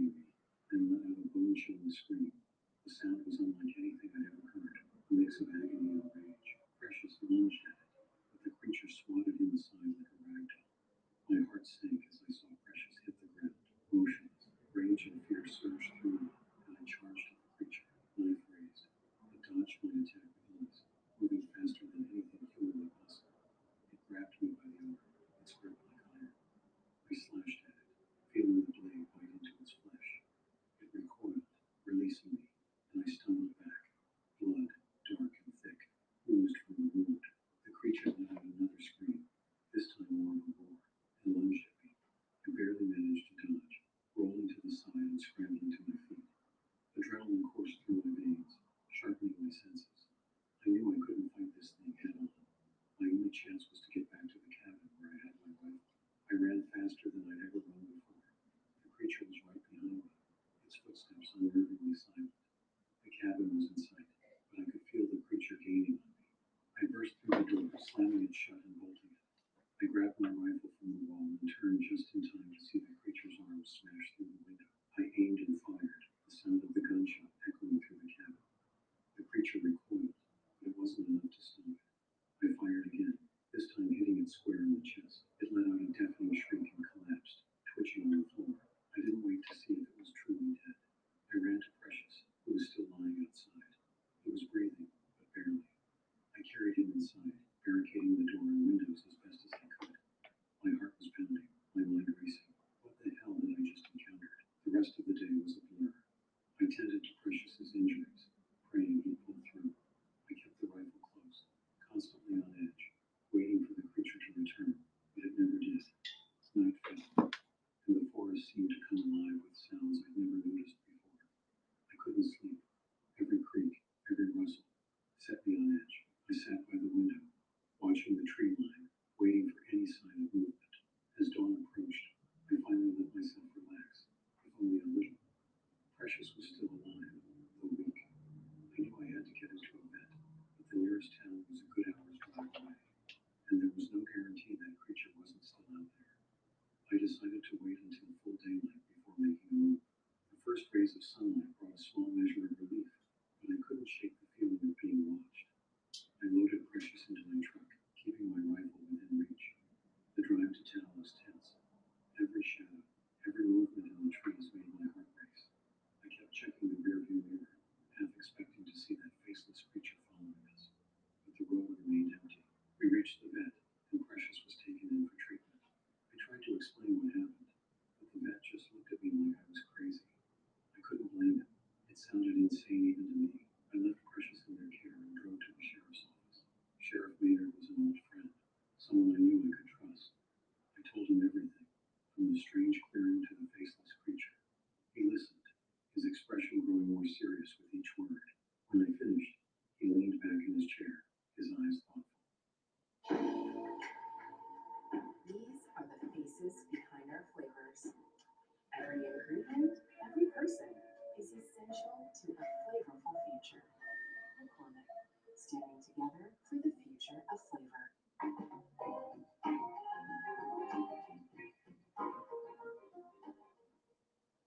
When winter season hits, Emergen-C supports your immune system with so much more than vitamin C. Be ready to fight back with Emergen-C. And for advanced immune support, try Emergen-C Immune Plus to strengthen your immune system. Chevy Silverado HD